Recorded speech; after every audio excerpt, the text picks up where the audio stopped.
हाँ भाई, good evening. Good evening.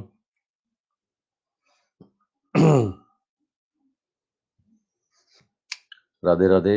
जय श्री कृष्णा। नमस्कार। जय हिंद।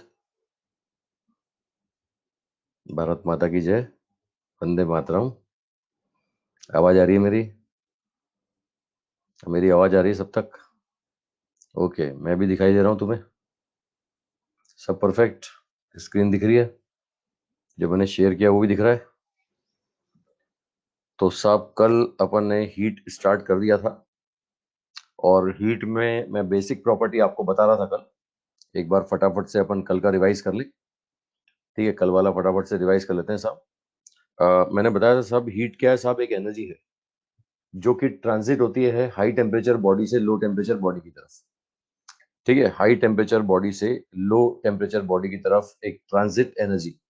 इस ट्रांजिट एनर्जी को हम लोग बोलते हैं साहब हीट। ठीक है, अब ये इसमें रोल किसका है? टेम्परेचर डिफरेंस का। अगर टेम्परेचर डिफरेंस नहीं होता तो ये ट्रांजिट नहीं होता, और नहीं होता तो दुनिया को पता भी नहीं लगता। दुनिया को पता कब लगा? जब ये ट्रांजिट हुआ। ठीक है, तो ट्रांजिट करने में किसका रोल? टेम्परेचर। मैं टेम्परेचर की बात कर रहा था कल। तो टेम्परेचर जिस ब्रांच में पढ़ते हैं उसको बोलते हैं थर्मोमेट्री। ये थर्मोमेट्री की बातें हम कर रहे थे। तो मैंने आपको बताया था थर्मोमीटर डिजाइन करने के लिए हम मटेरियल की थर्मल प्रॉपर्टी का यूज करते हैं। अब मटेरियल की थर्मल प्रॉपर्टी, तो इसमें अब मैंने बताया था लिक्विड के लिए थर्मल एक्सपेंशन, गैसेस के लिए आइसोबैरिक या आइसोमेट्रिक प्रोसेस, ऐसे मेटल के लिए, सॉलिड के लिए रेजिस्टेंस की प्रॉपर्टी। कल मैंने ये सारी बातें कर ली थी कि भैया मटेरियल की थर्मल प्रॉपर्टी का यूज करके थर्मोमीटर डिजाइन किया जाता है। ठीक है, अब डिफरेंट टाइप्स ऑफ थर्मोमीटर पढ़ रहे थे हम लोग। ये अलग अलग तरह के थर्मोमीटर पढ़ रहे थे कल। ये थर्मोमीटर की बात कर रहा था मैं। तो जनरली फेमस तो ये KFC है, केल्विन फारेनहाइट सेल्सियस। लेकिन और भी स्केल होते हैं, र्यूमर रैंकाइन। ठीक है, ये र्यूमर रैंकाइन इनकी बात मैं कर रहा था।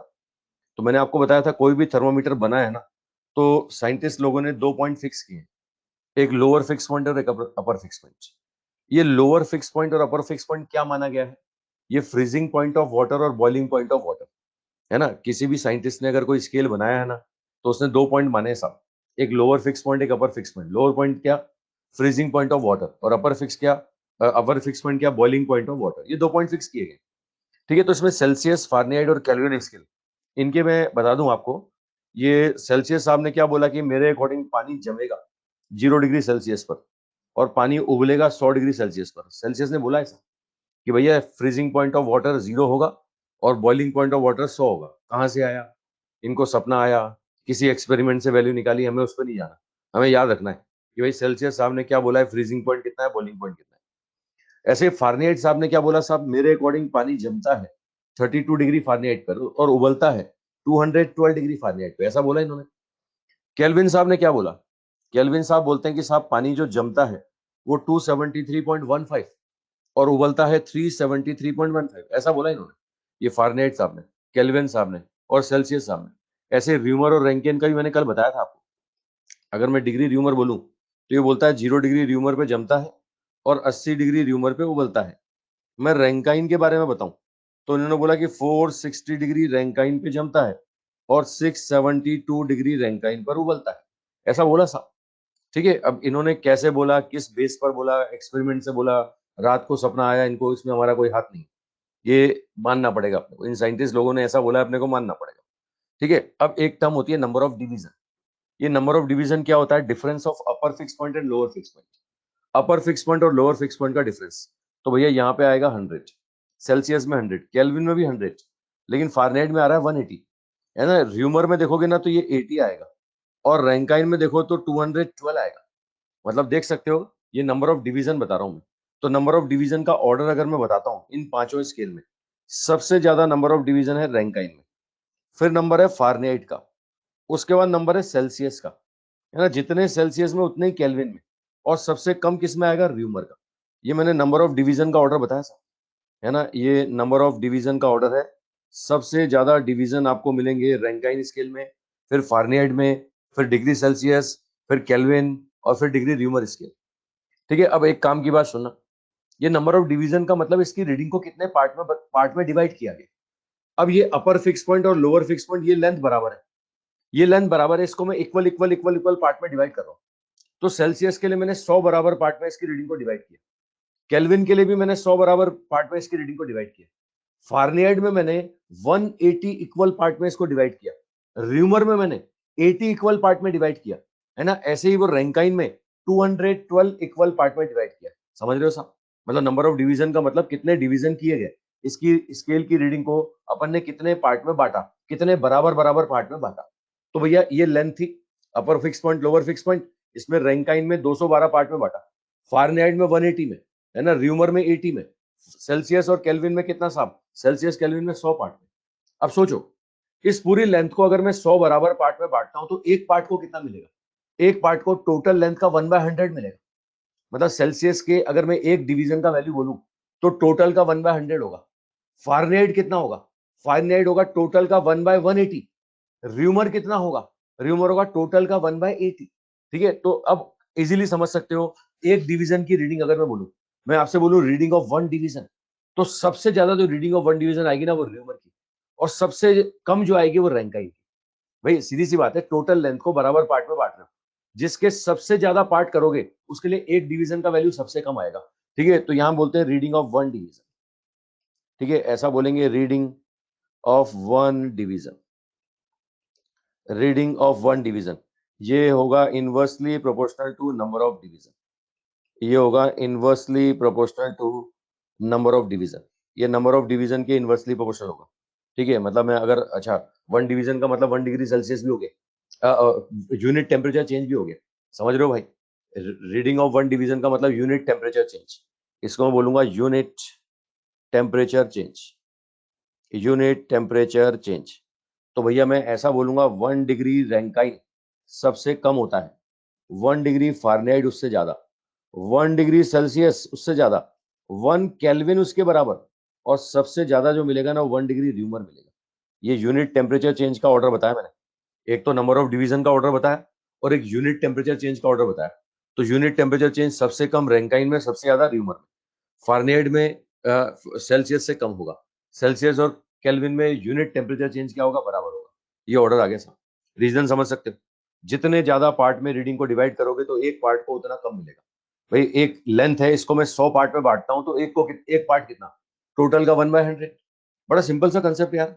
मेरे पास भाई टोटल जो भी अमाउंट है, जितने ज्यादा मैं बांटूंगा ना, एक को उतना कम मिलेगा, है ना। 100 पार्ट में बांटता हूं तो एक को 1/100 पार्ट, 180 पार्ट में बांटता हूं तो एक को कितना मिलेगा, 1/180 पार्ट, 80 पार्ट में बांटता हूं तो एक को कितना मिलेगा, 1/80 पार्ट। तो सबसे ज्यादा किसको मिला, सबसे ज्यादा मिला र्यूमर को, और सबसे कम किसको मिला, रैंकाइन।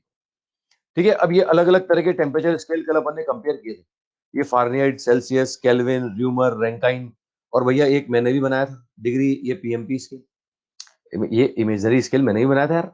तो भैया मुझे भी, भाई कोई भी स्केल बनेगा ना, 2 पॉइंट मानने पड़ेंगे, ये पानी कितने पे जमता है और कितने पे उबलता है। बेस रखा गया वाटर, वाटर का फ्रीजिंग पॉइंट और वाटर का बॉइलिंग पॉइंट। ठीक है, अच्छा पीएमपी नहीं था, पंप था। ठीक है, लो लो पंप स्केल लिख देता हूँ, ये लो, ये लो, मैं इसको करेक्ट करके पंप स्केल लिख देता हूँ।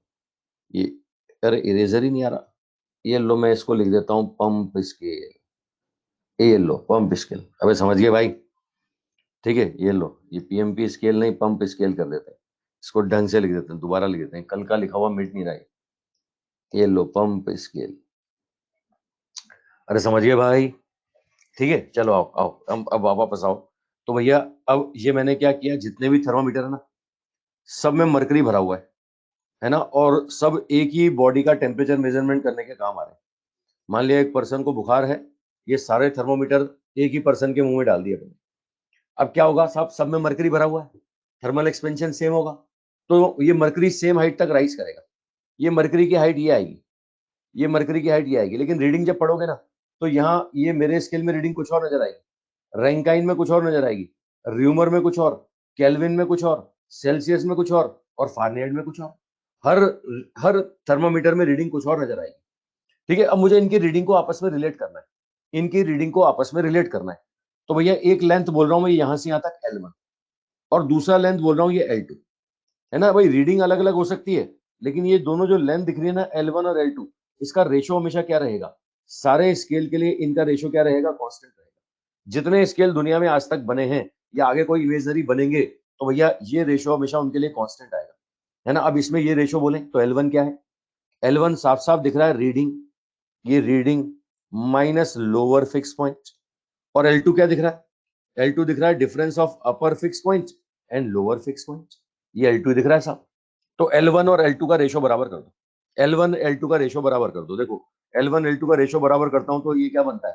Reading of scale minus lower fix point divide by upper fix point minus lower fix point, ये रेशो क्या रहेगा? कांस्टेंट रहेगा, ये रेशो कांस्टेंट रहेगा। ठीक है, अब अप्लाई कर दो साहब।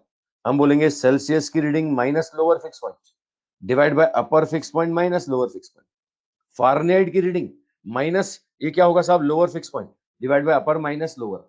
यही मैंने सारे स्केल के लिए अप्लाई कर दिया, सेल्सियस, केल्विन, र्यूमर, रैंकिन और इमेजनरी स्केल, पीएमपी स्केल। ठीक है, ये सब के लिए हमने बराबर कर दिया साहब। ठीक है, अब यहाँ से सबसे ज्यादा जो काम आता है ना, सेल्सियस, केल्विन, फारेनहाइट आता है। तो इनको तो ये मॉडिफाई करके ऐसा लिख दिया है ना। अब ये याद रखना चाहें तो रख सकते हैं, ये याद रखना चाहें तो रख सकते हैं, नहीं तो कोई दिक्कत नहीं। नहीं तो मैंने तरीका बता दिया स्केल की रीडिंग बनाने का, reading minus lower fix point divide by upper fix point minus lower fix point. अब सबसे ज्यादा जो काम आता है ना, वो सेल्सियस और केल्विन ही काम आता है ना। मैं बता दूं आपको, सेल्सियस और केल्विन का अगर सेल्सियस और केल्विन को अगर मैं रिलेट करूं, तो यहां से देखो दोनों की रीडिंग को अगर मैं बराबर करता हूं, मैं बोलूंगा degree Celsius by 100 equal to K minus 273.15 divide by ये भी 100 है। देखो 100 से 100 कैंसिल हो गया, क्या मिलेगा? ये मिलेगा डिग्री सेल्सियस बराबर के माइनस 273.15, और के बराबर क्या मिलेगा? Degree Celsius plus 273.15। मतलब ये रिलेशन मैं आज बता रहा हूं, लेकिन तुम पहले से जानते हो भैया, केल्विन को सेल्सियस में बदलना है ना, 273.15 माइनस करो, और सेल्सियस को केल्विन में बदलना है तो 273.5 प्लस करो। ठीक है, एक्चुअल में हम करते 273.15 खा जाते, है ना। बाकी सही रिलेशन 273.15 है।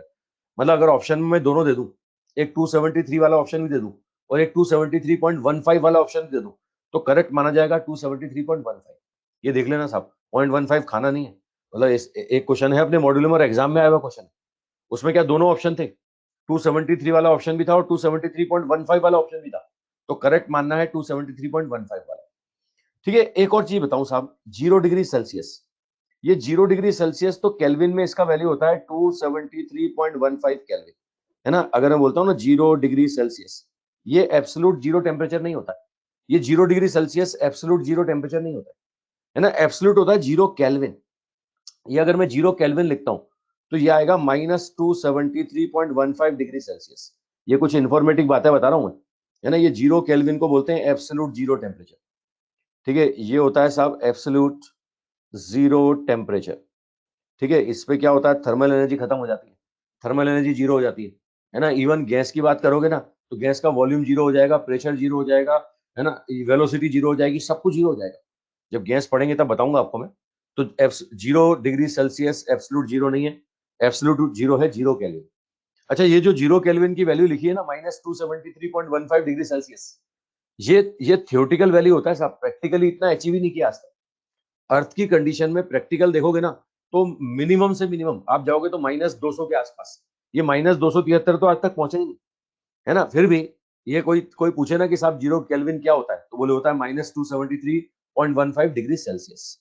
एक और होता है ट्रिपल पॉइंट ऑफ वाटर, थोड़ा सा मैं इसको और कंपेयर करके बताऊं, एक और आगे हम पढ़ेंगे, ये triple point temperature of water, triple point temperature of water, पानी का ट्रिपल पॉइंट टेम्परेचर। अगर मैं पानी का ट्रिपल पॉइंट टेम्परेचर आपको बताऊं ना, तो ये पानी का ट्रिपल पॉइंट टेम्परेचर होता है 0.01 डिग्री सेल्सियस। 0.01 डिग्री सेल्सियस मतलब ये होता है 273.16 केल्विन। हालांकि कैलकुलेशन में जब अपन 0.15 को खा जाते हैं, तो 0.16 को क्यों नहीं खाएंगे, 0.16 को भी खा जाएंगे, तो खाने में तो 0.16 भी खा जाएंगे सब। ठीक है, लेकिन कोई अगर पूछे तो भैया दोनों सेम चीज नहीं है, 0 डिग्री सेल्सियस अलग है और triple point temperature of water अलग चीज है। देखने में एक जैसे लगते हैं वो 0.15 या 0.16, उसको भी कैलकुलेशन करते समय 273 लेते हैं, इसको भी 273 लेते हैं, लेकिन दोनों सेम चीज नहीं है। ट्रिपल पॉइंट ऑफ वाटर अलग चीज है और 0 डिग्री सेल्सियस अलग चीज है। आई थिंक बात पकड़ में आ गया साहब, है ना। ये ट्रिपल पॉइंट टेम्परेचर क्या है, ये मैं आगे पढ़ाऊंगा आपको। ये ट्रिपल पॉइंट क्या होता है, जहां पर सॉलिड, लिक्विड और गैस तीनों स्टेट कॉन्साइड करती है, उस पॉइंट को बोलते हैं ट्रिपल पॉइंट। ये आगे पढ़ेंगे अपन जब फेस कन्वर्जन की बातें करेंगे ना, कैलोरीमेट्री पढ़ाऊंगा, जब फेस कन्वर्जन की बातें करेंगे तब इसके बारे में बताऊंगा। अभी मैं सिर्फ कंपेयर करके बता रहा हूँ साहब, कि भैया ये ट्रिपल पॉइंट टेम्परेचर अलग चीज है, 0 डिग्री सेल्सियस अलग चीज है, और 0 डिग्री सेल्सियस को एब्सोल्यूट जीरो नहीं बोलते हैं, एब्सोल्यूट बोलते हैं 0 केल्विन। ठीक है, अच्छा अब ये तो क्लियर हो गया कि सेल्सियस को केल्विन में कैसे बदलना है, केल्विन को सेल्सियस में कैसे बदलना है, ये तो बात समझ में आ गई। एक और आता है साहब, इसमें रिलेशन आता है, ये तो हमने टेम्परेचर का रिलेशन बनाया ना, ये बोलता है टेम्परेचर डिफरेंस का रिलेशन बताओ साहब। ठीक है, रिलेशन बिटवीन टेम्परेचर डिफरेंस, है ना। नेक्स्ट देखो साहब, नेक्स्ट बोलता है रिलेशन बिटवीन टेम्परेचर डिफरेंस। ठीक है, टेम्परेचर डिफरेंस का रिलेशन बनाओ साहब। चलो मैंने टेम्परेचर का तो बना दिया, मैं टेम्परेचर डिफरेंस का बनाता हूँ। ठीक है, एक बच्चा मेरे से बार बार पूछ रहा है कि थियोरेटिकली ट्रिपल पॉइंट क्या होता है। मैंने इतनी 2 बार बोला ये ट्रिपल पॉइंट क्या होता है, मैं आगे पढ़ाऊंगा। आगे जब फेस कन्वर्जन की बातें करेंगे, सॉलिड लिक्विड गैस के फेस कन्वर्जन की बातें करेंगे, तब पढ़ाऊंगा ट्रिपल पॉइंट क्या होता है। अभी मैंने सिर्फ ये कंपैरिजन करके बताया कि ट्रिपल पॉइंट अलग चीज है, 0 डिग्री सेल्सियस अलग चीज है। मैं 2 बार बोल चुका हूँ, अब तीसरी बार बोल रहा हूँ। मेरे ख्याल से मेरी बात सब तक पहुंच चुकी होगी, मेरी बात सब तक पहुंच चुकी होगी। ठीक है, चलो आओ, अब ये टेम्परेचर डिफरेंस का रिलेशन बनाना है। टेम्परेचर डिफरेंस का रिलेशन बनाना है, तो मैंने बताया ये L1 और L2 का जो रेशियो है ये कांस्टेंट होता है ना। L1 क्या है, ये L1 होगा साहब ये reading minus lower fix point, और L2 क्या होगा, ये L2 होगा अपर फिक्स पॉइंट और लोअर फिक्स पॉइंट होगा ना। ठीक है, ये मैंने बताया आपको। अब खुद गौर करो, reading minus lower fix point का मतलब क्या है। ये reading minus lower fix point क्या है, ये टेम्परेचर डिफरेंस ही तो है ना। देखो ये रीडिंग, ये स्केल की रीडिंग, और ये इसका लोअर फिक्स पॉइंट, तो ये जो डिफरेंस करोगे ये आपको इस स्केल का टेम्परेचर डिफरेंस ही तो बताएगा ना। ठीक है, तो यहाँ पर अल्टीमेटली क्या आ रहा है, ये L1 और कुछ नहीं है, ये L1 और कुछ नहीं है, ये क्या है, L1 है साहब टेम्परेचर डिफरेंस, और L2 क्या है, ये L2 है नंबर ऑफ डिवीजन, L2 है नंबर ऑफ डिवीजन। तो भैया जितने भी स्केल बने हैं या बनेंगे, उनके टेम्परेचर डिफरेंस का रिलेशन यहां से आएगा। ये temperature difference divide by number of division क्या रहेगा, कांस्टेंट। तो आ जाओ साहब, सेल्सियस का temperature change divide bye Celsius के पास नंबर ऑफ डिवीजन, केल्विन का temperature change divide bye kelvin के पास नंबर ऑफ डिवीजन, फारेनहाइट का temperature change divide bye Fahrenheit के नंबर ऑफ डिवीजन। ठीक है, ऐसे ही र्यूमर का temperature change divide bye rumour के नंबर ऑफ डिवीजन, रैंकाइन का temperature change divide bye Rankine के पास नंबर ऑफ डिवीजन, और भैया मेरे स्केल का टेम्परेचर चेंज डिवाइड बाय मेरे स्केल में नंबर ऑफ डिवीजन। तो ये लो, दुनिया के सारे स्केल के टेम्परेचर डिफरेंस का रिलेशन बना दिया मैंने। ये जो रिलेशन लिखा हुआ है ये टेम्परेचर डिफरेंस का लिखा हुआ है। पहले जो रिलेशन लिखा था वो किसका था, टेम्परेचर टेम्परेचर का रिलेशन था। ठीक है, अब मैं कंपैरिजन करूं तो इसमें गौर करना, ये देख सकते हो डिग्री सेल्सियस और केल्विन का टेम्परेचर चेंज बराबर आ रहा है। डिग्री सेल्सियस और केल्विन स्केल का टेम्परेचर चेंज क्या आ रहा है, बराबर आ रहा है। जितना temperature change degree Celsius scale में होगा ना, उतना ही टेम्परेचर चेंज किस में होगा, केल्विन में होगा, इक्वल होगा। ठीक है, मैं अगर मैं एग्जांपल देके बोलूं आपसे, मैं बोलूं कि साहब मैंने टेम्परेचर चेंज किया 10 डिग्री सेल्सियस, तो मैं इसको केल्विन में भी बोल सकता हूं क्या, 10 केल्विन। अच्छा, टेम्परेचर डिफरेंस का रिलेशन है, ये टेम्परेचर का रिलेशन नहीं है। अगर मैं टेम्परेचर बोलता हूं 10 डिग्री सेल्सियस, तो कभी मत बोलना कि केल्विन में होगा 10 केल्विन। टेम्परेचर में 273 का डिफरेंस है, टेम्परेचर में 273.15 का। समझ में आ रहा है साहब। अच्छा, क्या दुनिया के सभी स्केल में बराबर है क्या, क्या दुनिया के सभी स्केल में बराबर है क्या। ठीक है, ये मैं दिखाई दे रहा हूं भाई, मैं दिखाई दे रहा हूं, मैं सुनाई दे रहा हूं। ठीक है, ये स्क्रीन दिख रही है कि नहीं दिख रही, स्क्रीन दिख रहा है कि नहीं दिख रहा, स्क्रीन दिख रहा है भाई, सब परफेक्ट है, ऑल ओके, सब परफेक्ट, सब दिख रहा है। जिसको नहीं दिख रहा वो रिफ्रेश करो, जिसको नहीं दिख रहा वो रिफ्रेश करो। बाकी 99% बच्चों ने बोला कि दिख रहा है, मतलब एक बच्चे ने बोला नहीं दिखा, बाकी सब बोल रहे हैं दिख रहा है। चलो आओ, वापस आओ, मैं रिपीट कर रहा हूं, देख लो।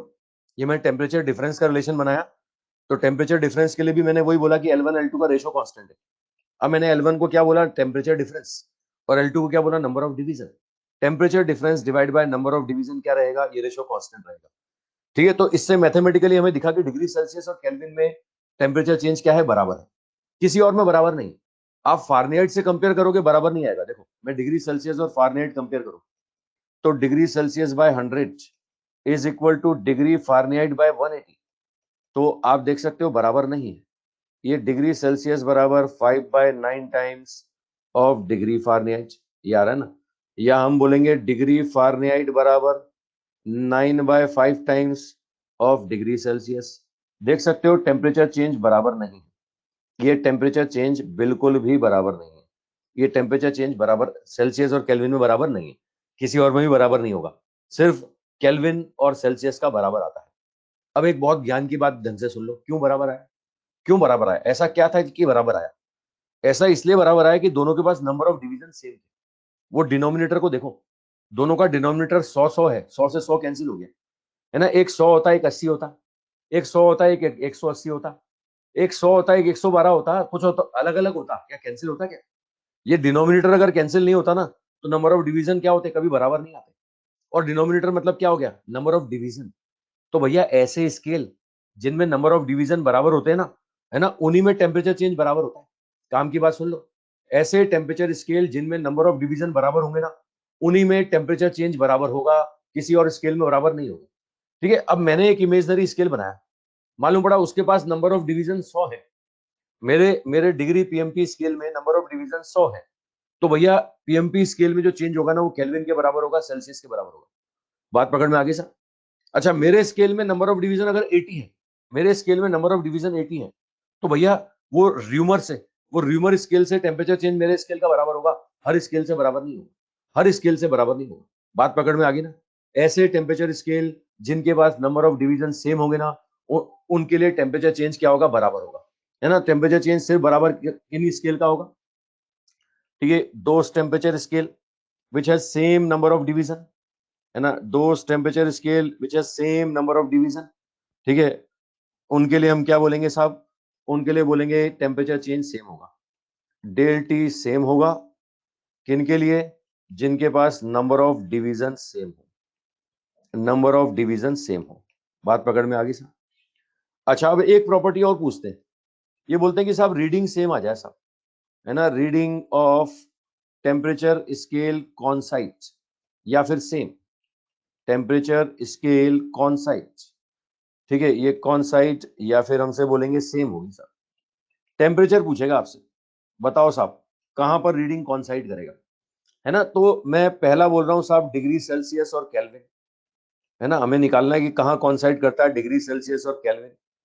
दूसरा दे रहा हूं मैं degree Celsius and degree Fahrenheit, degree Celsius and degree Fahrenheit. ठीक है, तीसरा दे रहा हूं साहब मैं डिग्री सेल्सियस और degree rumour, degree Celsius and degree rumour. ये बोल रहे हैं कि साहब बताओ कहां पर रीडिंग कॉन्साइड करेगा, सेल्सियस और केल्विन का, सेल्सियस और फारेनहाइट का, सेल्सियस और र्यूमर का। अब कॉन्साइड करने का मतलब रीडिंग बराबर होना साहब, कॉन्साइड करने का मतलब रीडिंग बराबर होना। चलो रीडिंग को बराबर करें, इनके रिलेशन है C/100, ये K माइनस 273.15 डिवाइड बाय 100। अब रीडिंग बराबर, तो सेल्सियस का अगर x है तो केल्विन का भी x ही होगा, अबे तभी तो बराबर होगा ना। इस x का वैल्यू तो निकालने को बोल रहा है ना। तो देखो 100 से 100 कैंसिल, ये आ रहा है x बराबर x माइनस 273.15। अब अगर मैं इसको सॉल्व करने जाता हूं ना, तो देखो x से x कैंसिल हो जाएगा, मैं इसको सॉल्व करने जाऊंगा तो x से x कैंसिल हो जाएगा। पर अगर x से x कैंसिल हो गया, इसका मतलब x का सॉल्यूशन पॉसिबल ही नहीं है। तो मैं क्या बोलूंगा, ये जो मैथमेटिकल एक्सप्रेशन है इसका सॉल्यूशन पॉसिबल नहीं है। ठीक है, यहां से हम बोलेंगे सॉल्यूशन इज नॉट पॉसिबल। भैया जो निकालना चाहते हैं वही कैंसिल हो गया, मैथमेटिकली जिसका वैल्यू निकालना चाहते हैं वही कैंसिल हो गया। अगर वही कैंसिल हो गया तो सॉल्यूशन पॉसिबल नहीं है। तो इसका क्या मतलब निकाला जाए? इसका एक ही मतलब निकलता है कि इनकी रीडिंग कहीं कॉन्साइड नहीं करेगा।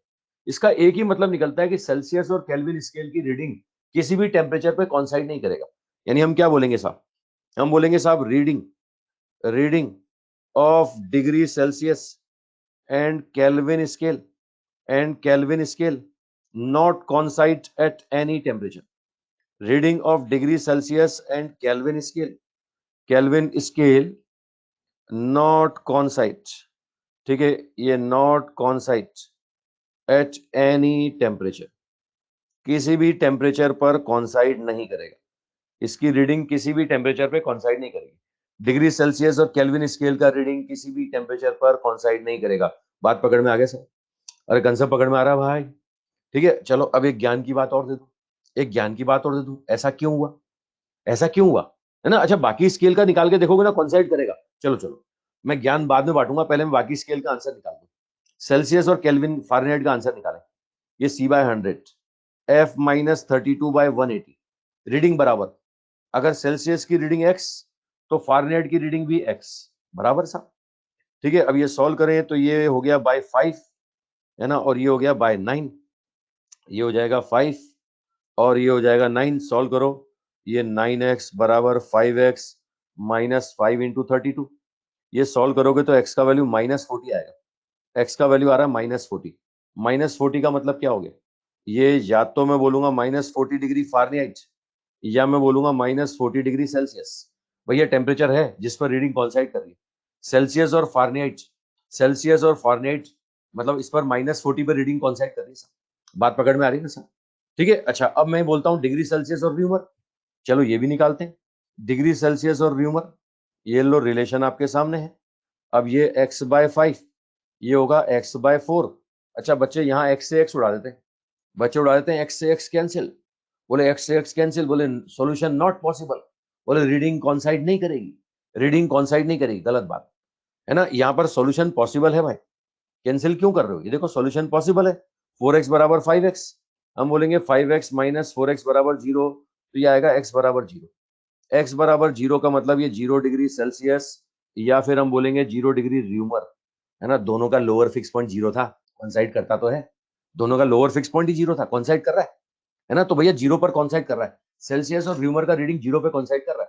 अब एक काम की बात सुन लो, काम की बात सुन लो, कब किन स्केल का रीडिंग कॉन्साइड नहीं करेगा, है ना, ये तो तुम्हारे सामने प्रूफ कर दिया मैंने, सेल्सियस और केल्विन का रीडिंग कभी कॉन्साइड नहीं करेगा, सेल्सियस और केल्विन का रीडिंग कभी बराबर आ ही नहीं सकता। ठीक है, बाकी सेल्सियस फारेनहाइट का बराबर आ सकता है, सेल्सियस र्यूमर का बराबर आ रहा है। ठीक है, तो अब मैं आपको और बता दूं, ज्ञान की बात अब बताता हूं, ऐसे स्केल जिनमें नंबर ऑफ डिवीजन बराबर होंगे ना, उनकी रीडिंग कभी कॉन्साइड नहीं करेगी। यहां भी वही काम हुआ, देखो जो टेम्परेचर डिफरेंस में हुआ था ना, वही चीज यहां भी हो रही है, गौर से देखो, सेल्सियस और फारेनहाइट इसमें नंबर ऑफ डिवीजन बराबर नहीं है, सेल्सियस में 100 है तो फारेनहाइट में 180 है, सेल्सियस और र्यूमर, सेल्सियस में 100 तो र्यूमर में कितना आ रहा है 80, लेकिन सेल्सियस और केल्विन में नंबर ऑफ डिवीजन बराबर है। तो ऐसे स्केल जिनमें नंबर ऑफ डिवीजन बराबर हो, उनकी रीडिंग किसी टेम्परेचर पे कॉन्साइड नहीं करेगी। बात पकड़ में आया साहब? चलो चलो एक केल्विन और फारेनहाइट निकालो, मैं पानी पीता हूं, जब तक केल्विन और फारेनहाइट निकालो, केल्विन और फारेनहाइट निकालो, कहां कॉन्साइड करेगा, निकालो निकालो जल्दी निकालो।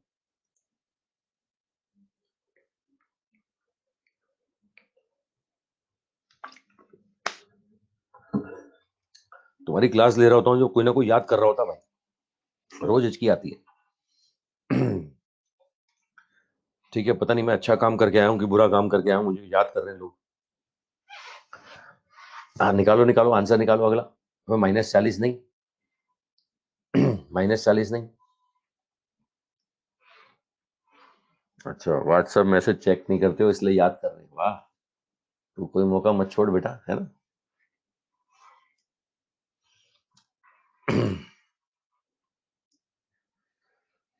चलो अबे आंसर निकालो, आंसर जवाब मत दो, आंसर दिखाओ। ठीक है, डिग्री सेल्सियस सॉरी केल्विन और डिग्री फारेनहाइट का आंसर निकालो।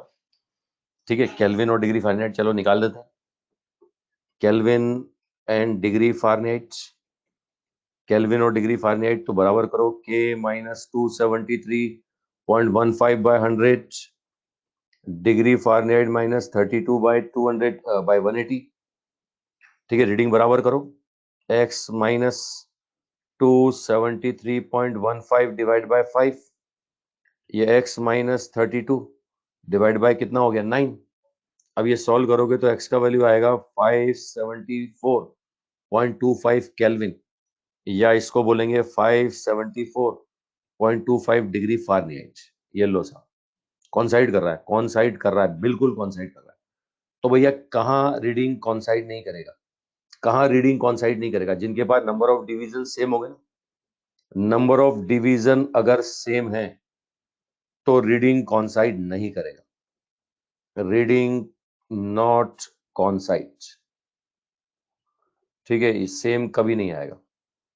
तो भैया ये जुगाड़ बता दिया मैंने, कोई इमेजनरी स्केल बोले ना, कोई इमेजनरी स्केल जिसके पास total number of division Kelvin के बराबर हो, तो उसकी भी रीडिंग केल्विन से कॉन्साइड नहीं करेगी। एक इमेजनरी स्केल जिसके पास नंबर ऑफ डिवीजन फारेनहाइट के बराबर हो, तो भैया फारेनहाइट से उसकी रीडिंग कॉन्साइड नहीं करेगी। ठीक है, तो जिनके पास नंबर ऑफ डिवीजन अलग अलग होते हैं ना, उनकी रीडिंग कॉन्साइड कर सकती है। ठीक है, ये रटना नहीं है, बस याद रखने वाली बात वो डिग्री सेल्सियस और केल्विन है ना। डिग्री सेल्सियस और केल्विन की रीडिंग किसी टेम्परेचर पे कॉन्साइड नहीं करेगी। दुनिया में ऐसा कोई टेम्परेचर नहीं जहां पर सेल्सियस और केल्विन की रीडिंग कॉन्साइड करे। अच्छा, कोई और इमेजनरी स्केल ऐसा ले आओ जिसके number of division Celsius kelvin के बराबर होंगे, तो उससे भी इनकी रीडिंग कॉन्साइड नहीं करेगी। ठीक है, तो ये मैंने छोटी छोटी बातें आपको बताई साहब, टेम्परेचर डिफरेंस के बारे में, है ना, यहाँ पर टेम्परेचर के रिलेशन के बारे में। ठीक है, क्वेश्चंस कैसे बनते हैं इनमें, न्यूमेरिकल कैसे बनते हैं, है ना, ये पहले कंक्लूड कर लें। एक एक थ्योरेटिकल पॉइंट बताना रह गया। ये जो केल्विन स्केल है ना, इसका रीडिंग कभी भी नेगेटिव नहीं आएगा। बाकी सबका नेगेटिव आ सकता है, बाकी सबका रीडिंग नेगेटिव आ सकता है, केल्विन स्केल का रीडिंग कभी नेगेटिव नहीं आएगा। क्यों? क्योंकि मैंने बोला 0 केल्विन ही पॉसिबल नहीं है। 0 केल्विन पर ही -273.15 डिग्री सेल्सियस। मैंने कहा प्रैक्टिकली यही पॉसिबल नहीं है, तो 0 केल्विन से कम कहां पॉसिबल होगा? 0 केल्विन से कम पॉसिबल ही, नेगेटिव पॉसिबल ही नहीं। केल्विन स्केल की रीडिंग नेगेटिव नहीं आ सकती, बाकी सबकी रीडिंग नेगेटिव आएगी। दुनिया के सारे स्केल की रीडिंग नेगेटिव आ सकती है, केल्विन स्केल की रीडिंग कभी भी नेगेटिव नहीं आ सकती। ये सेल्सियस और फारेनहाइट कहां कॉन्साइड करेगा मैंने बता दिया, केल्विन फारेनहाइट कहां कॉन्साइड करेगा मैंने बता दिया, सेल्सियस और केल्विन कभी कभी कॉन्साइड नहीं करेगा, ये भी मैंने बता दिया। ठीक है, अच्छा अब इसमें मैं आपको बता दूं, ये अभी तक जो मैंने बताया ना, इसमें 2 फिक्स पॉइंट माने थे अपने।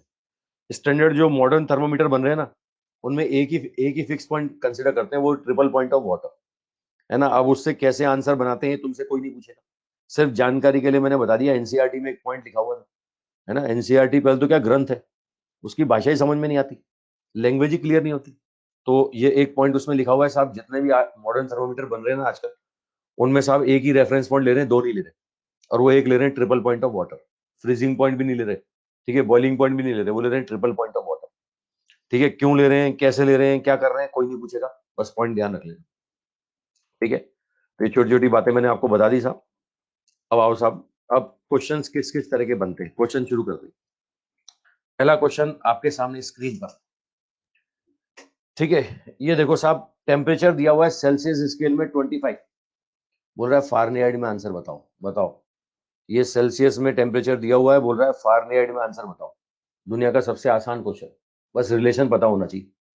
रिलेशन देखो, डिग्री सेल्सियस और फारेनहाइट का रिलेशन देखो, C-0, 100 - 0, डिग्री फारेनहाइट -32/180, है ना। आप सॉल्व करेंगे तो ये F बराबर कितना, 9/5 times of degree Celsius plus 32, ये 9/5 डिग्री सेल्सियस कितना आ गया, 25 प्लस 32।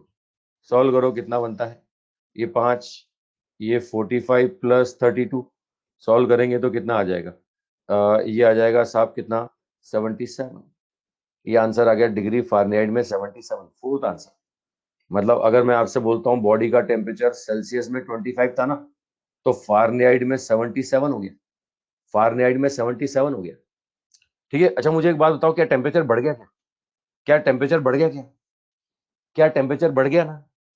क्या टेम्परेचर बढ़ गया क्या?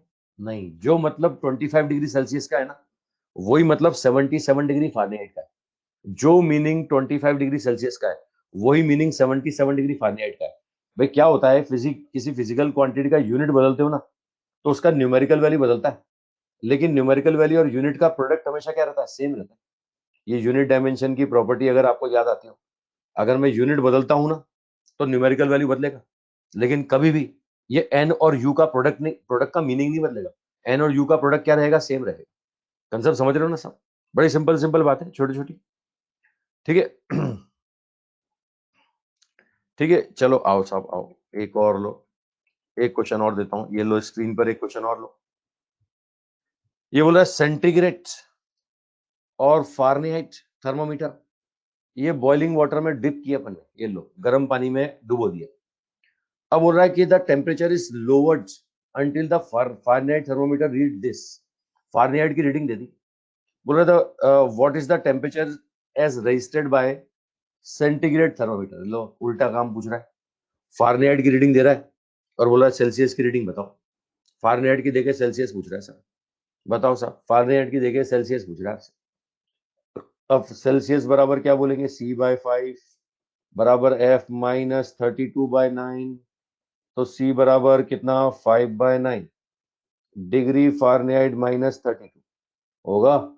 सॉल्व कर लो, फारेनहाइट में डाटा रख दो। फारेनहाइट का डाटा कितना है साहब 140, ये -32। सॉल्व करो, डिग्री सेल्सियस का रीडिंग 5/9, ये 140 -32 सॉल्व करें तो कितना आएगा साहब 102। ये 102, ये कितना आ गया 60 आ गया 60। अरे 60 आ गया ना, सेकंड आंसर। अरे सेकंड आंसर, ठीक है। अगर टेम्परेचर पूछता है तो सेकंड, और बोलता है कितना चेंज हुआ तो आंसर हो जाएगा 40, क्योंकि बॉइलिंग वाटर का 100 होता है ना, और अभी कितना आ गया, बॉइलिंग वाटर का 100 होता है, ये सॉरी 108, बॉइलिंग वाटर का 100 होता है ना, और टेम्परेचर अब कितना हो गया 60 हो गया। मतलब अगर मैं आपसे बोलूं कि टेम्परेचर है 140 डिग्री फारेनहाइट, तो इसको सेल्सियस में बोलते हैं 60 डिग्री सेल्सियस। टेम्परेचर चेंज बोले, टेम्परेचर चेंज बोले तो ये हो जाएगा कितना 100 - 60, 40 डिग्री सेल्सियस, अगर टेम्परेचर चेंज पूछता है तो। ठीक है, चलो आओ साहब अगला लो, नेक्स्ट क्वेश्चन लो, अगला क्वेश्चन लो, ये लो एक और क्वेश्चन। ये बोल रहा है एक नया थर्मोमीटर बनाया किसी स्टूडेंट ने, और फ्रीजिंग पॉइंट ऑफ वाटर बोल रहा है बोले 20 डिग्री पीएमपी। ये लो साहब, ये फ्रीजिंग पॉइंट बोल रहा है 20 डिग्री पीएमपी, और बॉइलिंग पॉइंट बोल रहा है 150 डिग्री पीएमपी। ये बोल रहा है 150 डिग्री पीएमपी। अब बोल रहा है कि एक्चुअल टेम्परेचर जो उसने रीड किया ना, है ना, वो सेल्सियस में इतना है, तो बताओ इस इमेजनरी स्केल में कितना होगा। सेल्सियस में रीडिंग देके बोल रहा है इमेजनरी स्केल में रीडिंग बताइए, है ना, सेल्सियस स्केल में रीडिंग दे रहा है और बोल रहा है इमेजनरी स्केल में रीडिंग बताइए, है ना। ये लोअर फिक्स पॉइंट दे दिया, lower fix point imaginary scale का 20 degree PMP, upper fix point दे दिया, ये दे दिया 150 डिग्री पीएमपी। टेम्परेचर दे रहा है सेल्सियस में 60, और बोल रहा है इमेजनरी स्केल में रीडिंग बताओ, है ना, इमेजनरी स्केल में रीडिंग पूछ रहा है। तो रिलेशन बनाना तुम जानते हो भाई, reading of scale minus lower fix point divide by upper fix point minus lower fix point. ये reading of scale minus lower fix point divide by upper fix point minus lower fix point. अब data रख दो साहब, Celsius में reading कितनी है 60, imaginary scale में निकाल लो, है ना। ये C बाय कितना हो गया साहब 100, ये इमेजनरी स्केल का रीडिंग, है ना, ये डिवाइड बाय कितना हो जाएगा साहब ये 130। अब सॉल्व करो, ये डिग्री पीएमपी स्केल का reading 1.3 times of degree Celsius plus 20, ये सेल्सियस में 60। सॉल्व करो कितना आता है 1.3 इंटू 60, है ना, 1.3 इंटू 60 प्लस 20, तो ये आंसर आ जाएगा कितना 98। 98 ये इमेजनरी स्केल का रीडिंग आ गया। कौन सा ऑप्शन, 98 तो कोई ऑप्शन ही नहीं है, कोई 98 तो किसी ऑप्शन में ही नहीं है कि 90 98 क्यों 90 आ रहा होगा यार, 60 है ना, तो 90 आ रहा है, 90 98 थोड़ी आ रहा है 90 आ रहा है 90। वो देखो पीछे आंसर 90 दिया उसने, 90 भी किसी ऑप्शन में नहीं, 90 भी किसी ऑप्शन में नहीं। सॉल्व करो, एग्जैक्ट सॉल्व करो कितना आता है, एग्जैक्ट निकालो साहब, एग्जैक्ट निकालो। ये आ गया 1.3 16, ये 13 इंटू 6, ये 98 प्लस 78 प्लस 20, 98 ही आ रहा है, 98 ही आ रहा है, अबे 98 ही आ रहा है, ऑप्शन में ही नहीं है कोई 98, बोनस हो गया, है ना। चलो इसमें एक ऑप्शन, कोई एक ऑप्शन 98 कर दो, कोई एक ऑप्शन 98 बना दो भाई, है ना, जो पसंद आ रहा है वो बना दो। लो पहले ऑप्शन को 98 बना देता हूँ। कैलकुलेशन चेक कर लो एक बार, चलो कैलकुलेशन चेक कर लेते हैं। ये degree PMP -20 divide by 130 C/100, ये 1.3 टाइम्स ऑफ C, 13 इंटू 6,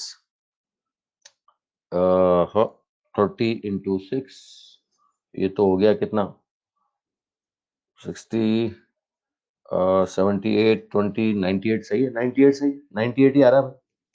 अब जो डाटा दिया उससे 98 ही आ रहा है, मतलब सेल्सियस में अगर कितना है 60 है ना, सेल्सियस में 60 है, तो इमेजनरी स्केल में 98 डिग्री फारेनहाइट, 98 डिग्री पीएमपी। चलो इसकी कैलकुलेशन में देख लें, इन्होंने कुछ और डाटा तो नहीं दिया, ये 150 ही दिया है, 20 ही दिया है, 150 20 60 130 78, ये तो गलत लिख रहा है, 98 होना चाहिए, 98 आ रहा है, 98 डिग्री पीएमपी। चलो 98 आ गया, 98, ठीक है 98। एक और लो, एक और लो, जल्दी लो, और करो फटाफट फुर्ती से करो, ये बोला temperature of body change in Celsius 10 degree Celsius, बोला फारेनहाइट में और केल्विन में बताओ। सेल्सियस में टेम्परेचर चेंज दिया हुआ है, बोल रहा है फारेनहाइट और केल्विन में बताएं। केल्विन में तो वो 10 केल्विन ही होगा। ऑप्शन में अगर जुगाड़ देखे ना, ये दो ऑप्शन कैंसिल हो गए, है ना, केल्विन में 10 केल्विन ही आना चाहिए। अच्छा, अब फारेनहाइट में तो निकालना पड़ेगा ना, चलो साहब निकाल लें। Degree Celsius by 100, degree Fahrenheit by 180, है ना, ये डिग्री केल्विन बाय 100। तो आप देख रहे हो डिग्री सेल्सियस बराबर डिग्री केल्विन, केल्विन में तो बराबर आएगा। फारेनहाइट में निकालें, ये 9/5 times of change in degree Celsius.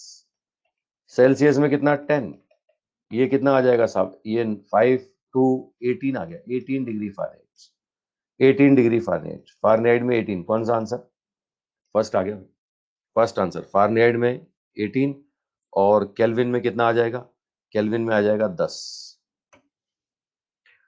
ठीक है, बड़ा सिंपल कंसेप्ट है, फॉर्मूला बेस्ड, बस कंसेप्ट पता हो। ठीक है, मैं बार बार रोज तुम्हें बोलता हूँ साहब, रोज तुम्हें बोलता हूँ कि भैया कितना ही कठिन पेपर माना गया हो मेडिकल में, मेडिकल में कितना किसी साल कितना ही कठिन पेपर माना गया हो, 35 क्वेश्चन ऐसे ही मिलते हैं। 45 में से 35 क्वेश्चन ऐसे ही आते हैं, फॉर्मूला बेस, फॉर्मूला पता हो, सॉल्व करना आता हो, है ना, बस क्या पूरा सिलेबस समेटना पड़ता है। अंत आते आते पूरा सिलेबस बिखर जाता है, अंत आते आते क्या सिलेबस ही नहीं समेट पाते बच्चे। तुम में से जो पढ़े लिखे बच्चे हैं, अनुभवी बच्चे हैं, चोट खाए हुए बच्चे मेरी बात समझेंगे। ठीक है भैया, लास्ट में सिलेबस समेटना ही सबसे बड़ा काम होता है। तो भैया अब थोड़ा थोड़ा रिवीजन का प्लान बना लेना, हर 2 महीने में पुराना रिवाइज करते जाओ। 3 महीने से ज्यादा हो गए तुम्हें पढ़ते हुए, है ना, तो जो भी सिलेबस 2 महीने पहले हुआ था ना, उसको रिवाइज करने का शेड्यूल बना लो। वरना क्या, मेजर जब होंगे ना तो बिल्कुल रिवीजन का टाइम नहीं मिलेगा, है ना, मेजर मेजर जब होंगे ना तो रिवीजन का टाइम बिल्कुल मिलेगा ही नहीं। तुम में से अगर किसी ने पहले तैयारी करी है तो समझ सकते हो, और 3 दिन में 4 दिन में मेजर होते हैं। और सिलेबस क्या आता है, एक एक मॉड्यूल आ रहा है, एक मॉड्यूल फिजिक्स का, एक मॉड्यूल केमिस्ट्री का, एक मॉड्यूल बायो का, है ना। और मैं बोलूँ तो 6 chapter physics, 6 chemistry, 7-8 chapter bio, मतलब 20 के ऊपर चैप्टर आते हैं करीब, 20 करीब चैप्टर 3 दिन में 4 दिन में, है ना। मैं मेजर का शेड्यूल के अकॉर्डिंग बात कर रहा हूँ तुमसे। एक मेजर में 4 दिन मिले मान लिया, और 20 चैप्टर आ रहे हैं। अब 4 दिन में 20 चैप्टर मतलब per day 5 chapter, per day 5 chapter करना है।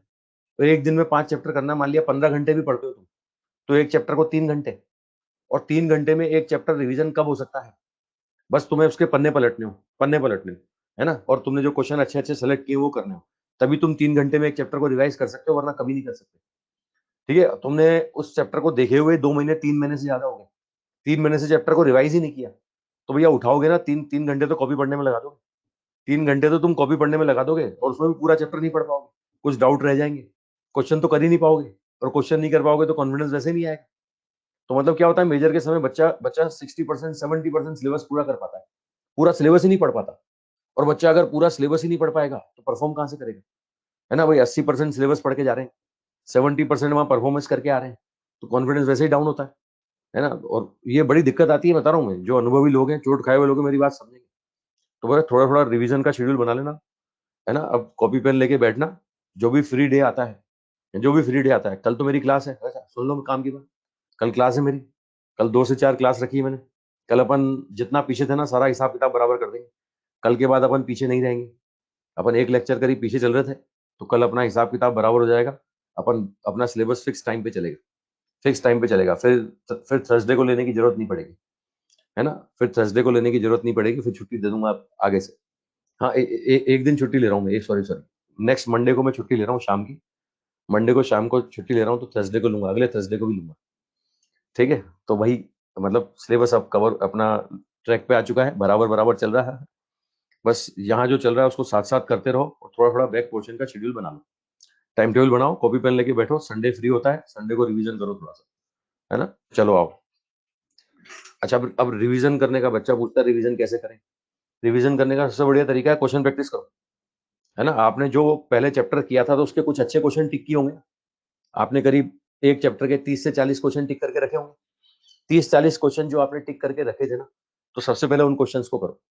मान लिया 10 क्वेश्चन में से मैं 5 क्वेश्चन पे अटकता हूँ, 4 क्वेश्चन पे अटकता हूँ, तो कॉपी दोबारा पढ़नी है, कॉपी दोबारा पढ़नी है ना। और अगर नहीं अटक रहे, मान लिया 2 क्वेश्चन पे अटके, तो वो 2 कंसेप्ट की ही कॉपी पढ़नी है, बाकी पूरी कॉपी पढ़ने की जरूरत नहीं है। अपने आप कॉन्फिडेंस बढ़ जाएगा कि यार तुम्हें याद है सब कुछ कंसेप्ट। मतलब बार बार क्या होता है, कॉपी पढ़ते हैं ना, तो देख के याद आता है, ये भी याद है, ये भी याद है, ये भी याद है, है ना, वो तो सब याद आता है देख देख करके। ये तो जब मैदान में कूद के आजमाते हैं ना क्वेश्चन प्रैक्टिस के लिए, तब पता लगता है कि साहब क्या याद है क्या भूल रहे हैं।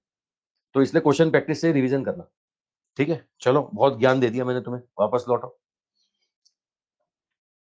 है ना। आ जाओ साहब, मैं और देता हूँ, एक और देता हूँ, एक क्वेश्चन और लो। लो साहब, जहां रिलेशन आएगा वहां ग्राफ तो आएगा ही आएगा। अबे जहां रिलेशन वहां ग्राफ। ये ग्राफ ग्राफ। अब डिग्री सेल्सियस और फारेनहाइट का ग्राफ बनाना, देखो डिग्री सेल्सियस और फारेनहाइट, ये रिलेशन है आपके पास C/5 इक्वल टू F-32/9। ये डिग्री सेल्सियस बराबर 5/9 times of degree Fahrenheit minus कुछ। अब आप देखो, इसमें सेल्सियस को रखता हूं मैं y एक्सिस पर और फारेनहाइट को रखता हूं x एक्सिस पर, तो स्ट्रेट लाइन बनेगा y बराबर mx प्लस c। ठीक है, ये c क्या है, c इंटरसेप्ट है जो नेगेटिव है, c इंटरसेप्ट नेगेटिव है और स्लोप पॉजिटिव है। अब स्लोप पॉजिटिव मतलब पॉजिटिव x एक्सिस से एंगल लेस देन 90, मतलब एक्यूट एंगल, तभी तो tan थीटा पॉजिटिव। और इंटरसेप्ट नेगेटिव, तो ये कहां से जाएगा, ये माइनस y एक्सिस से जाएगा। देखो ये -160/9, है ना, स्ट्रेट लाइन बन रहा है। स्लोप आ रहा है कितना, स्लोप आ रहा है साहब, ये स्लोप बोले, स्लोप को बोले m बराबर tan थीटा बराबर 5/9, और इंटरसेप्ट नेगेटिव आ रहा है, वो c नेगेटिव, c को बोलते हैं साहब इंटरसेप्ट। ये इंटरसेप्ट, ये इंटरसेप्ट क्या बताता है कि स्ट्रेट लाइन कहां से पास होगी, पॉजिटिव y एक्सिस या नेगेटिव y एक्सिस। तो ये नेगेटिव से पास हो रहा है। ठीक है, मतलब देखो यहाँ तो बना के दिखा दिया, वहाँ 4 ऑप्शन हो गए, देख देख के पहचानना होगा। और क्वेश्चन आया हुआ है एग्जाम में ग्राफिकल कंसेप्ट। भाई ये तो सीधा सिंपल फंडा है, जहाँ रिलेशन दिखेगा ग्राफ पूछेगा पूछेगा, जहाँ रिलेशन वहां ग्राफ। ठीक है, तो ये स्लोप बता दिया मैंने। चलो अब एक और एनसीईआरटी का एक क्वेश्चन ले रहा हूँ मैं, बढ़िया क्वेश्चन है। एनसीईआरटी का एक क्वेश्चन ले रहा हूँ, एनसीईआरटी का एक एग्जाम्पल।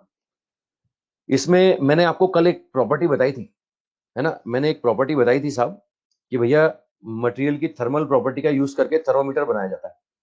अब वो थर्मल प्रॉपर्टी प्रेशर हो सकता है, वो थर्मल प्रॉपर्टी वॉल्यूम हो सकता है, वो थर्मल प्रॉपर्टी थर्मल एक्सपेंशन हो सकता है, वो थर्मल प्रॉपर्टी रेजिस्टेंस हो सकता है, कल बताया था मैंने आपको, है ना। तो यहाँ देखो, यहाँ बोल रहा है गैस वाला थर्मोमीटर बनाया, एक गैस वाला थर्मोमीटर बनाया जो कांस्टेंट वॉल्यूम पे काम करता है। अब तुम्हें पता है कांस्टेंट वॉल्यूम पे काम करता है तो P is proportional to T। तो जो तुमने टेम्परेचर स्केल के रीडिंग के फॉर्मूले बनाया ना, वहां T की जगह P लिख दो, P is proportional to T, तो T की जगह P लिख दो, है ना। अब क्या बोल रहा है साहब, ये बोल रहा है कि 50 सेंटीमीटर और 90 सेंटीमीटर इतने और इतने पर बताता है साहब, प्रेशर की रीडिंग है। मरकरी कॉलम में प्रेशर की रीडिंग है साहब, ये जीरो पर, जीरो का मतलब क्या हो गया, टेम्परेचर जीरो का मतलब क्या हो गया, फ्रीजिंग पॉइंट हो गया। फ्रीजिंग पॉइंट मतलब लोअर फिक्स पॉइंट हो गया। तो लोअर फिक्स पॉइंट पे प्रेशर दे रहा है कितना, ये बोल रहा है 50 सेंटीमीटर ऑफ Hg कॉलम। ठीक है, ऐसे ही ये 100 डिग्री सेल्सियस, ये क्या हो गया, बॉइलिंग पॉइंट हो गया, ये अपर फिक्स पॉइंट हो गया। इस अपर फिक्स पॉइंट पर कितना दे रहा है, ये बोल रहा है 90 सेंटीमीटर ऑफ Hg कॉलम। मतलब जब आप वो टेम्परेचर स्केल में रीडिंग वाला फॉर्मूला बनाओगे ना, तो पी की जगह, टी की जगह पी लिखोगे, लोअर फिक्स पॉइंट की जगह 50 और अपर फिक्स पॉइंट की जगह क्या लिखोगे, 90। अब बोल रहा है कि साहब रीडिंग आ रही है कितनी, ये बोल रहा है साहब रीडिंग आती है कितनी, ये 60 सेंटीमीटर ऑफ Hg, है ना, 60 सेंटीमीटर ऑफ Hg। तो आपसे बोल रहा है कि बताओ कि सेल्सियस में टेम्परेचर कितना हो, कंपेयर कर लो। सेल्सियस का reading minus lower fix point divide by upper minus lower, ये साहब ये प्रेशर का रीडिंग माइनस प्रेशर का लोअर फिक्स पॉइंट कितना 50 divide by upper fix point 90, lower fix point 50, और प्रेशर की रीडिंग कितनी दे रहा है, प्रेशर की रीडिंग 60 दे रहा है। प्रेशर की रीडिंग 60 सॉल्व कर लो, ये C/100, ये कितना हो गया 10 बाय कितना, 10/40। ये डिग्री सेल्सियस सॉल्व करेंगे, जीरो से जीरो कैंसिल, है ना, ये 100/4, 100/4 का मतलब कितना आ गया 25, 25 डिग्री सेल्सियस, सेकेंड आंसर। समझ लो ना, प्रेशर से रिलेट करके दिखा रहा हूँ, ये एनसीईआरटी का एक क्वेश्चन है। तो भैया भाई कांस्टेंट वॉल्यूम है, तो सबको पता है P is proportional to T, तो T की जगह P लिख दिया अपन। अच्छा यहीं पे अगर बोलता कांस्टेंट प्रेशर है, तो फिर V is proportional to T होता, फिर मैं क्या करता, T की जगह V लिख देता, T की जगह V लिख देता। कंसेप्ट पकड़ में आ गया ना, प्रॉपर्टी समझ में आ गई ना भाई। ठीक है, तो ये मैंने एनसीईआरटी का एक एग्जांपल लिया। ठीक है, तो भैया थर्मोमेट्री के जितने तरह के कंसेप्ट बनते हैं मैंने सब बता दिया आपको, थर्मोमेट्री के सारे कंसेप्ट मैंने आपको बता दिए। अब टेम्परेचर से रिलेटेड जो नेक्स्ट कंसेप्ट आता है, टेम्परेचर से रिलेटेड नेक्स्ट कंसेप्ट जो आता है वो आता है साहब थर्मल एक्सपेंशन। तो नेक्स्ट लेने जा रहा हूं मैं थर्मल एक्सपेंशन। एक मिनट स्क्रीन शेयर कर दूं, मैं थर्मल एक्सपेंशन की स्क्रीन शेयर कर दूं, रुकना। ठीक है, रुको रुको, एक मिनट।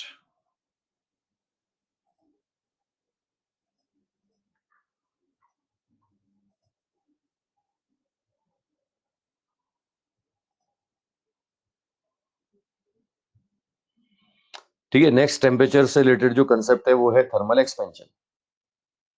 तो मैं अब थर्मल एक्सपेंशन की बातें करूंगा भाई। एक मिनट, स्क्रीन शेयर कर दूं।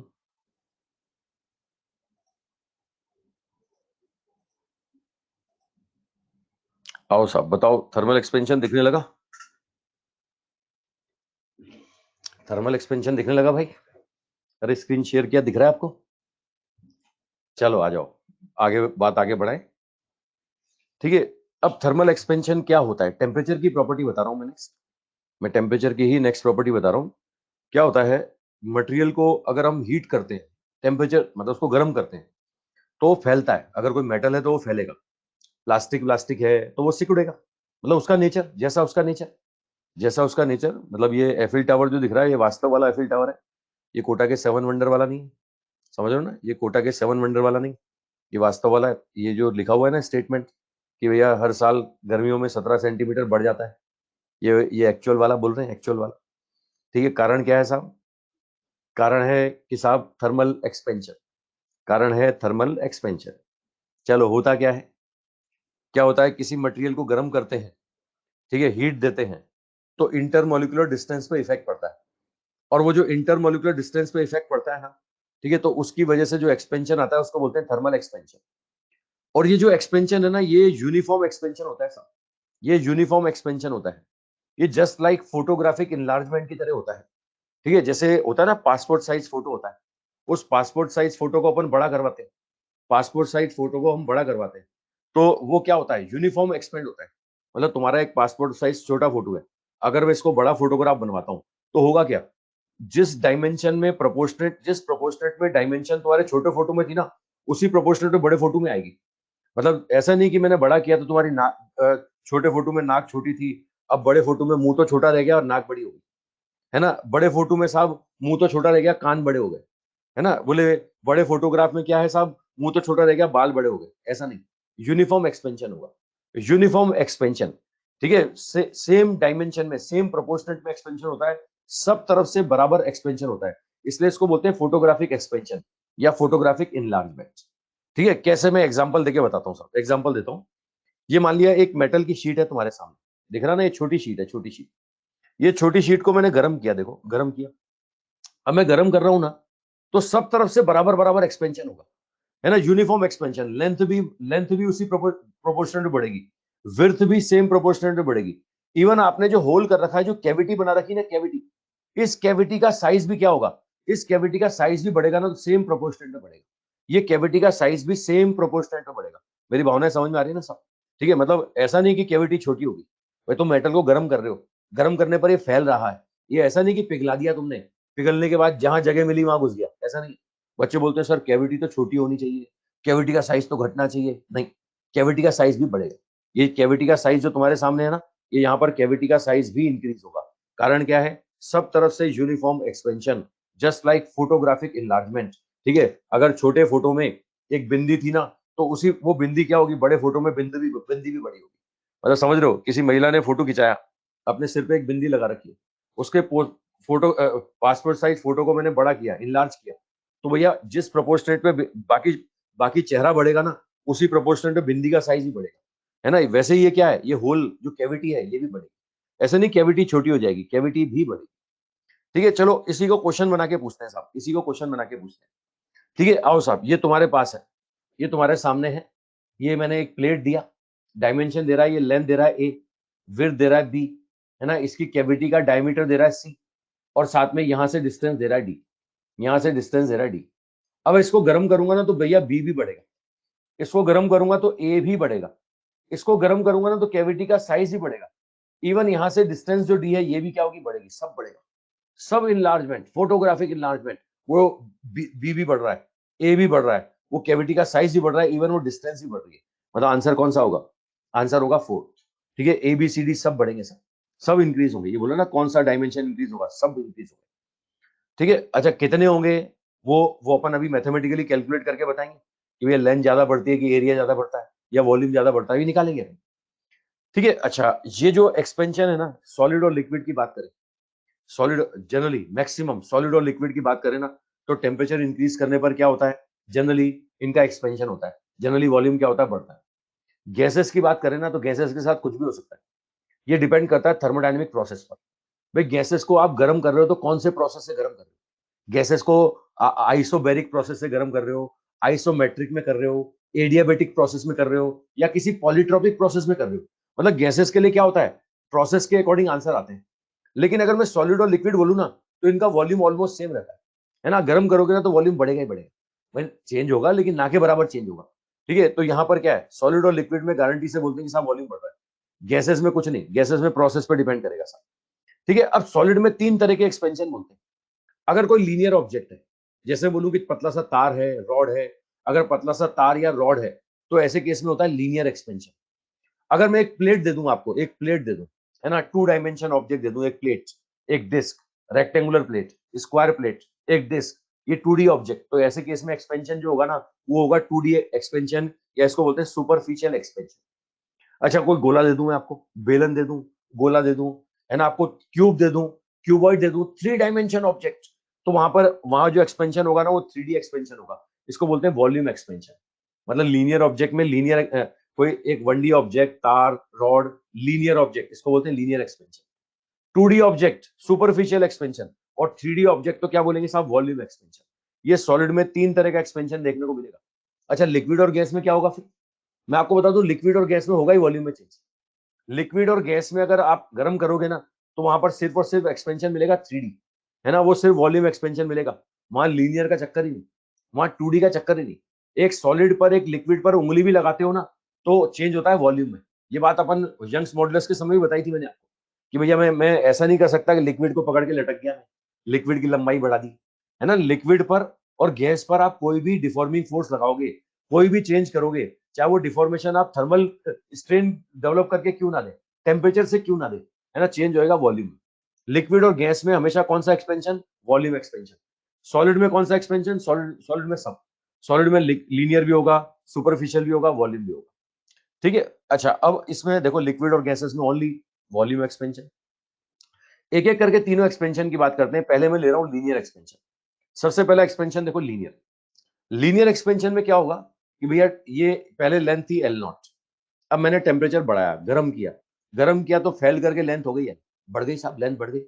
अब लेंथ बढ़ गई ना, तो फाइनल लेंथ का जो फॉर्मूला बनता है, ये बनता है L बराबर L0 1 plus alpha delta T, है ना, ये फॉर्मूला बनता है L बराबर L0 1 plus alpha delta T. L0 क्या थी, पहले लेंथ थी, L क्या है साहब, बाद में लेंथ हो गई, है ना। इसमें अल्फा आपको बता दूं, ये अल्फा होता है लीनियर एक्सपेंशन कोएफिशिएंट, ये होता है लीनियर एक्सपेंशन कोएफिशिएंट। क्या होती है इसकी वैल्यू, इसकी वैल्यू क्या होती है, ये होती है साहब fractional change in length, fractional change in length corresponding to unit change in temperature. देख रहे हो, del L upon L, percentage change हो गया ये, है ना, और परसेंटेज चेंज कम होता है, स्मॉल होता है, तो उसको फ्रैक्शनल चेंज कहते हैं साहब। भाई change divide by initial value, इसको क्या बोलते हो, परसेंटेज चेंज। तो लेंथ का fractional change divide by temperature change, तो डेल टी अगर 1 होगा ना, तो जो फ्रैक्शनल चेंज होगा लेंथ में, उसको बोलते हैं अल्फा। ठीक है, डेफिनेशन बोल रहा हूँ, डेफिनेशन बोल रहा हूँ आपसे, क्या बोलते हैं साहब, फ्रैक्शनल चेंज इन लेंथ। ठीक है, ये फ्रैक्शनल मतलब स्मॉल, ठीक है, small change in length, small change in length, length, ठीक है, with respect to, with respect to, ठीक है, with respect to unit temperature change, unit temperature change, unit temperature change के लिए जो लेंथ में फ्रैक्शनल चेंज होगा, ठीक है, उसको क्या बोलेंगे साहब, अल्फा। अब तुम्हें पता है कि temperature change, unit temperature change degree Celsius में हो, केल्विन में बराबर होता है, डिग्री सेल्सियस केल्विन दोनों बराबर होता है, तो यूनिट क्या आएगी, या तो पर डिग्री सेल्सियस या पर केल्विन। ऐसा क्यों बोल रहा हूँ, क्योंकि देखो अल्फा में ये क्या है, ये del L L del T, ये अगर एल को मीटर बोले, डेल एल को मीटर बोले, तो एल को भी मीटर बोलोगे, ये टेम्परेचर चेंज क्या होगा, या तो डिग्री सेल्सियस या केल्विन, मीटर से मीटर कैंसिल, ये क्या बचेगा, ये बचेगा या तो डिग्री सेल्सियस या डिग्री केल्विन, पर डिग्री सेल्सियस या पर केल्विन। समझ में आ रहा है ना साहब, ठीक है, दोनों बराबर है, दोनों बराबर है, ये दोनों में न्यूमेरिकल वैल्यू बराबर हो, क्योंकि टेम्परेचर चेंज है। ठीक है। अच्छा, दूसरा आता है साहब, चलो पहले लीनियर पे एक दो क्वेश्चन कर ले, पहले लीनियर पे एक दो क्वेश्चन कर ले, है ना। फिर एरियल के बारे में बताता हूँ, वॉल्यूम के बारे में बताता हूँ। तो ध्यान से देखो, पहले लेंथ थी 10 मीटर, 100 डिग्री सेल्सियस गर्म कर दिया आपने, ये लो एल नॉट दिया हुआ है 10 मीटर। टेम्परेचर चेंज कितना कर दिया, टेम्परेचर चेंज कर दिया साहब 100 डिग्री सेल्सियस। अल्फा भी दे रहा है, लो अल्फा भी दे रहा है 10 इंटू 10⁻⁻6 पर डिग्री सेल्सियस। बोला साहब बताओ increase in length, increase in length, increase in length का मतलब क्या पूछ रहा है, एल पूछ रहा है कि डेल एल पूछ रहा है, अरे एल पूछ रहा है कि डेल एल पूछ रहा है, इंक्रीज इन लेंथ का मतलब एल की डेल एल, हाँ डेल एल पूछ रहा है। अब अल्फा के फॉर्मूले पे आ जाओ, क्या है, fractional change in length corresponding to unit change in temperature. तो डेल एल बराबर क्या होगा, ये होगा alpha into L del T. अब डाटा रख दो, अल्फा का वैल्यू 10 इंटू 10⁻⁻6, एल का वैल्यू कितना, लेंथ का वैल्यू कितना 10 मीटर, डेल टी कितना, डेल टी होगा 100। ये सॉल्व करें साहब कितना बनता है, ये 100 3 4 तो 10⁻⁻2 हो गया साहब, 10⁻⁻2। सारे डाटा एसआई सिस्टम में रखे हैं अपन, ये सारे डाटा एसआई सिस्टम में, तो ये मीटर में आएगा साहब, 10⁻⁻2 मीटर, है ना। यानी क्या बोले साहब, ये बोलेंगे साहब 1 सेंटीमीटर, 1 सेंटीमीटर। फोर्थ आंसर, है ना, ये डेल एल आ गया, डेल एल, डेल एल का value 1 centimetre 10⁻⁻2 metre. Formula based concept है, मतलब कंसेप्ट पता हो। ठीक है, चलो एक और लो, एक क्वेश्चन और लो। अगला क्वेश्चन देखो, बोला परसेंटेज चेंज इन लेंथ, और लेंथ में परसेंटेज चेंज का मतलब डेल एल अपॉन एल पूछ रहा है ना, of length 1 metre rod, temperature change this, alpha this. लो साहब, टेम्परेचर चेंज दे रहा है 100 डिग्री सेल्सियस, अल्फा दे रहा है 2 इंटू 10⁻⁻5 पर डिग्री सेल्सियस। अब अल्फा के फॉर्मूले पे आ जाओ ना, अल्फा क्या है साहब, fractional change in length corresponding to unit temperature. ये डेल एल अपॉन एल बराबर अल्फा डेल टी आ गया। अच्छा एक बात और बताऊं आपको, ये del L upon L fractional change in length तो है ही सही, साथ में change divide by original value भी है, मतलब ये स्ट्रेन भी है, ये स्ट्रेन भी है। याद करो, change divide by original value, इसको स्ट्रेन भी बोलते थे अपन, है ना, लॉन्गिट्यूडनल स्ट्रेन, याद आ रहा होगा आपको। और ये टेम्परेचर की वजह से हुई ना, इसलिए इसको बोलते हैं थर्मल स्ट्रेन। ये टेम्परेचर की वजह से हुआ ना, इसलिए इसको बोलते हैं थर्मल स्ट्रेन, है ना, थर्मल स्ट्रेन। वैल्यू है अल्फा डेल टी। अल्फा कितना है साहब, 2 इंटू 10⁻⁻5। टेम्परेचर चेंज कितना, टेम्परेचर चेंज 100, तो भैया 2 इंटू 10⁻⁻3 आ गया। परसेंट में निकालना आंसर, तो परसेंट के लिए इंटू 100 कर दो साहब, इंटू 100 कर दो, ये कितना आ जाएगा साहब, 0.2%। आंसर आ रहा है 0.2%। लेंथ में परसेंटेज चेंज 0.2%, फोर्थ आंसर आ जाएगा, आंसर फोर्थ आ रहा है साहब। बहुत आसान, सिंपल फॉर्मुला बेस्ड क्वेश्चन। ठीक है, बस प्रॉपर्टी पता हो अपने को, ठीक है भाई, प्रॉपर्टी पता है तो कर लोगे साहब। चलो एक और बताओ, एक और बताओ। ठीक है, ये मेटलिक रॉड का लेंथ दिया हुआ है जीरो पर, जीरो पर कितना है, 5 मीटर है। बोल रहा है ये बन गया 5.01, कब, 100 टेम्परेचर बढ़ा दिया आपने, देखो टेम्परेचर चेंज कर दिया 100, तो लेंथ कितना हो गया, ये पहले 5 था, अब 5.01 हो गया, मतलब एल नॉट कितना था 5, ये हो गया 5.01, तो डेल एल कितना आ गया, ये डेल एल अगर मैं बोलूं तो 0.01 मीटर है भाई। ये बोल रहा है साहब अल्फा बताओ, अल्फा। अब अल्फा आपको पता है, अल्फा आपको पता है del L upon L del T होगा। डेल एल कितना, 0.01, एल कितना साहब, लेंथ कितना, लेंथ है 5.01, डेल टी कितना, टेम्परेचर चेंज कितना, टेम्परेचर चेंज 100 साहब। सॉल्व करो, आंसर निकालो, कितना आता है, 0.01 डिवाइड बाय 5.01, ये कैंसिल, तो 1 बाय कितना हो गया, ये 1, अच्छा अल्फा का वैल्यू निकालना है आपको, तो 1/501, ये ऊपर 10⁻⁻2 और मॉडिफाई करें, तो भैया 1000 डिवाइड बाय 501 इंटू 10⁻⁻5 पर डिग्री सेल्सियस। अब ये सॉल्व करता हूं तो 2 पॉइंट समथिंग, है ना, ये 2 पॉइंट समथिंग आएगा, मतलब 2 से थोड़ा सा कम आएगा, है ना, 2 से थोड़ा सा कम, तो अल्फा अप्रोक्स 2 मान लो, 2 इंटू 10⁻⁻5 पर degree Celsius. Fourth answer, fourth answer आ रहा है भाई। Initial length L not 5 metre दिया है ना, और बढ़ के कितना हो गया, 5.01 हो गया, तो चेंज आ गया, ये चेंज आ गया। अच्छा इनिशियल लेंथ, ओ सॉरी, ये 5.01 नहीं, यहाँ 5 ही लेना है, 5 ही लेना है, ये 5 ही लेना है, ये 5 ही लोगे, कोई दिक्कत नहीं, आंसर तो वही आएगा ना, आंसर तो वही आएगा जो मैंने बताया। ठीक है, ये लो, एग्जैक्ट वैल्यू आ गई, एग्जैक्ट लगभग का काम ही नहीं, ये लगभग का काम ही नहीं, ये एग्जैक्ट वैल्यू हमने निकाल दी, ये 2 इंटू 10⁻⁻5 आ रहा है, कर लोगे? ठीक है, तो ये लीनियर एक्सपेंशन हो गया। अब आ जाओ सुपरफिशियल एरियल एक्सपेंशन, किसमें मिलेगा? 2D ऑब्जेक्ट में। 2D ऑब्जेक्ट मतलब प्लेट में मिलेगा, square plate, rectangular plate, disc में मिलेगा, है ना। फोटोग्राफिक इनलार्जमेंट होगा, सेम प्रोपोर्शनेट में बढ़ेगा। आ जाओ साहब, ये ए नॉट था पहले, पहले ए नॉट था, अब ए हो गया, ए नॉट से ए हो गया। ठीक है, तो ये देखो फॉर्मूला याद रखना बहुत आसान है, बहुत आसान है। जैसा फॉर्मूला लेंथ का था ना, वैसे ही फॉर्मूला एरिया का है। लेंथ के लिए क्या था? L not 1 plus alpha delta T, ये हो गया A not 1 plus beta delta T. अच्छा, बीटा बीटा भी वैसा का वैसा, देखो देखो, ये देखो fractional change in area divide by unit temperature change, है ना। यूनिट टेम्परेचर चेंज के लिए जो एरिया का फ्रैक्शनल चेंज होगा वो बीटा को बताएगा। यूनिट टेम्परेचर चेंज के लिए लेंथ का फ्रैक्शनल चेंज अल्फा को बताएगा।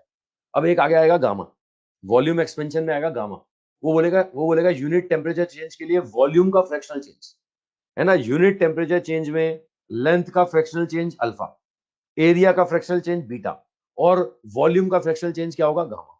ठीक है, तो क्या बोलते हैं साहब? ये बोलते हैं साहब फ्रैक्शनल चेंज। डेफिनेशन लिख रहा हूं मैं, fractional change in area, in area with respect to unit temperature change, unit temperature change. भैया यूनिट टेम्परेचर चेंज के लिए जो एरिया का फ्रैक्शनल चेंज होगा उसको बीटा बोलेंगे। अच्छा, इसका यूनिट भी पर डिग्री सेल्सियस या पर केल्विन आएगा, वो एरिया से एरिया कैंसिल हो जाएगा ना। मतलब याद रखना बहुत आसान है, जैसा फॉर्मूला लेंथ के लिए अल्फा के लिए, वैसे ही फॉर्मूला बीटा के लिए। अच्छा, अगला आता है गामा, ये वॉल्यूम एक्सपेंशन, है ना। यहाँ पर 3D ऑब्जेक्ट होगा, गोला होगा, क्यूब होगा, बेलन होगा, है ना। ये देखो फोटोग्राफिक इनलार्जमेंट होगा, ये लो ये लो। अब फॉर्मूला वही है साहब, फाइनल एरिया नहीं, फाइनल वॉल्यूम। ये फाइनल वॉल्यूम V बराबर V not 1 plus gamma delta T. Gamma वही है, देखो ये del V upon V upon del T, मतलब fractional change in volume, fractional change in volume, fractional change in volume with respect to unit temperature change, unit temperature change. Unit temperature change के लिए जो volume में fractional change होगा वो gamma को बताएगा। तो सेम है, मतलब याद रखना बहुत आसान है। यूनिट टेम्परेचर चेंज के लिए लेंथ का फ्रैक्शनल चेंज अल्फा, एरिया का फ्रैक्शनल चेंज बीटा, और वॉल्यूम का फ्रैक्शनल चेंज गामा। टेम्परेचर बढ़ाओगे तो लेंथ का फॉर्मूला एल बराबर L not 1 plus alpha delta T, area का फॉर्मूला ए बराबर A not 1 plus beta delta T, और वॉल्यूम का फॉर्मूला वी बराबर V not 1 plus gamma delta T. तो फॉर्मूले बड़ी आसानी से याद हो गए तुम्हें, है ना भाई। लेंथ का भी सेम फॉर्मूला है, एरिया का भी वही है, वॉल्यूम का भी वही है। लेंथ में अल्फा, वॉल्यूम में बीटा, और वॉल्यूम में गामा, और एरिया में बीटा। ठीक है, अब थोड़ा सा मैं अल्फा बीटा गामा का रिलेशन आपको बता दूं, है ना। अल्फा बीटा गामा का मैं रिलेशन आपको बता दूं। देखो, अगर सेम मटेरियल है, एक ही ऑब्जेक्ट है, सुनना मेरी बात ढंग से, अगर सेम मटेरियल है तो रेशियो होता है 1:2:3। एक ही मटेरियल के लिए, मतलब मतलब मैं आपसे बोलूं कॉपर का मैं रॉड बनाऊंगा, मैं बोलूंगा कॉपर का मैं प्लेट बनाऊंगा, और मैं आपसे बोलूं कि कॉपर का मैं गोला बनाऊंगा, है ना। तीनों copper copper copper, material same, तो रेशियो आएगा 1:2:3। या चलो मैं ऐसा ऑब्जेक्ट दूं, मैं क्यूबॉइड दे दूं आपको, मैं आपको क्यूबॉइड दे दूं, क्यूबॉइड। अब क्यूबॉइड में लेंथ भी है, विड्थ भी है, और हाइट भी है। मैं इसको गर्म करूंगा तो वॉल्यूम का भी एक्सपेंशन होगा, मैं इसको गर्म करूंगा तो एरिया का भी एक्सपेंशन होगा, और मैं इसको गर्म करूंगा तो इसकी लेंथ का भी एक्सपेंशन होगा। मतलब इसमें तीनों तरह के एक्सपेंशन मिलेंगे, है ना। लेंथ का भी, एरिया का भी, वॉल्यूम का भी। तो यहाँ अगर मैं अल्फा बीटा गामा कंपेयर करूंगा ना, तो रेशो आता है 1:2:3। मतलब सीधे सीधे देखो, बीटा 2 टाइम्स ऑफ अल्फा। अच्छा, बीटा 2 टाइम्स ऑफ अल्फा, तो इसको क्या बोलेंगे? ये बीटा होता था साहब एरिया में फ्रैक्शनल चेंज, है ना। और ये क्या होता था? लेंथ में फ्रैक्शनल चेंज। वो देखो डेल टी कैंसिल हो जाएगा, तो मैं क्या बोलूंगा? मैं बोलूंगा कि एरिया का फ्रैक्शनल चेंज कितना आएगा? लेंथ के फ्रैक्शनल चेंज का डबल आएगा, लेंथ के फ्रैक्शनल चेंज का डबल आएगा। अच्छा, गामा से देखो, ये गामा बोले तो वॉल्यूम का फ्रैक्शनल चेंज, ये होगा 3 टाइम्स ऑफ लेंथ का फ्रैक्शनल चेंज। मतलब मैं क्या बोलूंगा? मैं बोलूंगा वॉल्यूम में जो परसेंटेज चेंज आएगा ना, वो लेंथ का 3 टाइम्स आएगा, है ना। अब एक थ्योरेटिकल पॉइंट ढंग से सुन लो सब। देखो, अगर मैं आपसे बोलता हूँ, ऐसा ऑब्जेक्ट बोलता हूँ जिसका लेंथ भी है, विड्थ भी है, और हाइट भी है, लेंथ भी है, विड्थ भी है, और हाइट भी है, अब मैं उसको गर्म करता हूँ, तो जितना परसेंट लेंथ इंक्रीज होगा ना, उसका 2 गुना, है ना, ये एरिया इंक्रीज होगा, और उसका 3 गुना कौन इंक्रीज होगा? वॉल्यूम, है ना। अगर मैं लेंथ में चेंज करता हूँ 0.1% का, तो एरिया में होगा 0.2% का और वॉल्यूम में होगा 0.3% का, है ना। सेम मटेरियल के लिए, सेम मटेरियल के लिए मतलब सीधे सीधे एरिया का परसेंटेज चेंज लेंथ के परसेंटेज चेंज का डबल, वॉल्यूम का परसेंटेज चेंज लेंथ के परसेंटेज चेंज का डबल। अच्छा, अगर मैं आपसे यहाँ पर एरिया और वॉल्यूम का रिलेशन मांगू तो यहाँ आप देखोगे गामा बराबर आएगा कितना, गामा बराबर आएगा 3/2 टाइम्स ऑफ बीटा। ये गामा बराबर 3/2 टाइम्स ऑफ बीटा, इसका मतलब क्या होगा, ये वॉल्यूम का परसेंटेज चेंज बराबर 3/2 टाइम्स ऑफ एरिया का परसेंटेज चेंज। समझ रहे हो, वॉल्यूम का परसेंटेज चेंज बराबर 3/2 टाइम्स ऑफ एरिया का परसेंटेज चेंज। कंसेप्ट पकड़ में आ गया ना, है ना। अच्छा, एक थ्योरेटिकल बात बताओ, थ्योरेटिकल बात बताओ, कौन ज्यादा बड़ा, लेंथ ज्यादा बड़ा, एरिया ज्यादा बड़ा या वॉल्यूम ज्यादा बड़ा? सबसे ज्यादा एक्सपेंशन किसका हुआ? सबसे ज्यादा एक्सपेंशन लेंथ का, एरिया का या वॉल्यूम का? वॉल्यूम का। वॉल्यूम का देखो एरिया से भी ज्यादा है और लेंथ से भी ज्यादा है, लेंथ का 3 गुना, एरिया का 3/2 टाइम्स। ठीक है, मतलब टेम्परेचर बढ़ाते हैं तो लेंथ भी बढ़ता है, एरिया भी बढ़ता है और वॉल्यूम भी बढ़ता है। यहाँ पर हमेशा वॉल्यूम इन सबके कंपैरिजन में ज्यादा बढ़ता है। ठीक है, ये सिंपल मैं सेम मटेरियल की बात कर रहा हूँ। चलो कुछ क्वेश्चन करते हैं इन पर, इन दोनों पर भी, बीटा और गामा पर भी, एरियल एक्सपेंशन और वॉल्यूम एक्सपेंशन पर भी क्वेश्चन करो।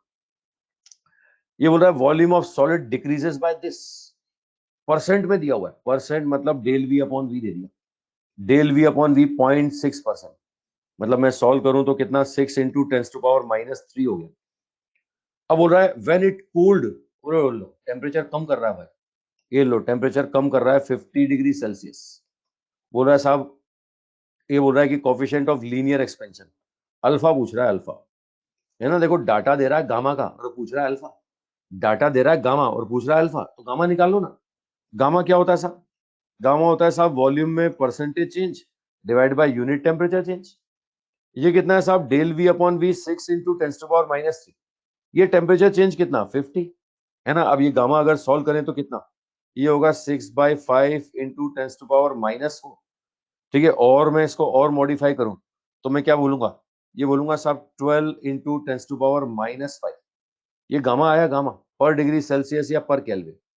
तुम्हें पता है गामा बराबर 3 अल्फा होता है, तो अल्फा बराबर क्या बोलेंगे, गामा बाय 3। गामा बाय 3 तो 4 इंटू 10⁻⁻5 पर डिग्री सेल्सियस, या इसी को पर केल्विन भी बोलते हैं, इसी को पर केल्विन भी बोलते हैं, क्योंकि टेम्परेचर चेंज है ना। फोर्थ आंसर आ जाएगा। ठीक है, फॉर्मूला बेस्ड कंसेप्ट है, बस फॉर्मूला पता हो। मैंने कहा ना मैक्सिमम क्वेश्चन ऐसे ही आते हैं। चलो एक और लो, एक क्वेश्चन और लो। ठीक है, थोड़ा सा मैं पहले इसका एप्लीकेशन पार्ट बताता हूँ, थोड़ा सा मैं यूज बताऊं थर्मल एक्सपेंशन का, है ना। प्रैक्टिकल लाइफ में कहाँ कहाँ यूज करते हैं, है ना। पहले प्रैक्टिकल लाइफ के एग्जांपल बताऊं मैं आपको थर्मल एक्सपेंशन के। ठीक है, मैं आपको बताऊं, वो घर तुमने देखा हो तो वो बैलगाड़ी का पहिया होता है, बैलगाड़ी का पहिया देखा आपने, लकड़ी का पहिया होता है। उस लकड़ी के पहिए के ऊपर क्या करते हैं, लोहे का उसके ऊपर उसकी सरकमफ्रेंस पर लोहे का कवर चढ़ाया जाता है। लकड़ी के पहिए के ऊपर, बैलगाड़ी के लकड़ी के पहिए के ऊपर आप देखोगे तो चारों तरफ लोहे का एक व्हील चढ़ाया जाता है ना, लोहे का एक कवर चढ़ाते हैं। अब उसको चढ़ाते कैसे, उसको गर्म करते हैं, है ना। हालांकि मैं आपको बताऊं उसका जो डायमीटर रखा जाता है ना, उसका डायमीटर हमेशा क्या करते हैं, ये बैलगाड़ी के जो पहिया है ना उससे कम होता है। मैं आपको बताऊं देखो एग्जांपल देके बताऊं मैं, ये न्यूमेरिकल क्वेश्चन भी बनता है इस तरह की प्रॉपर्टी पर। ये मान लिया ये है बैलगाड़ी का पहिया, लकड़ी का पहिया।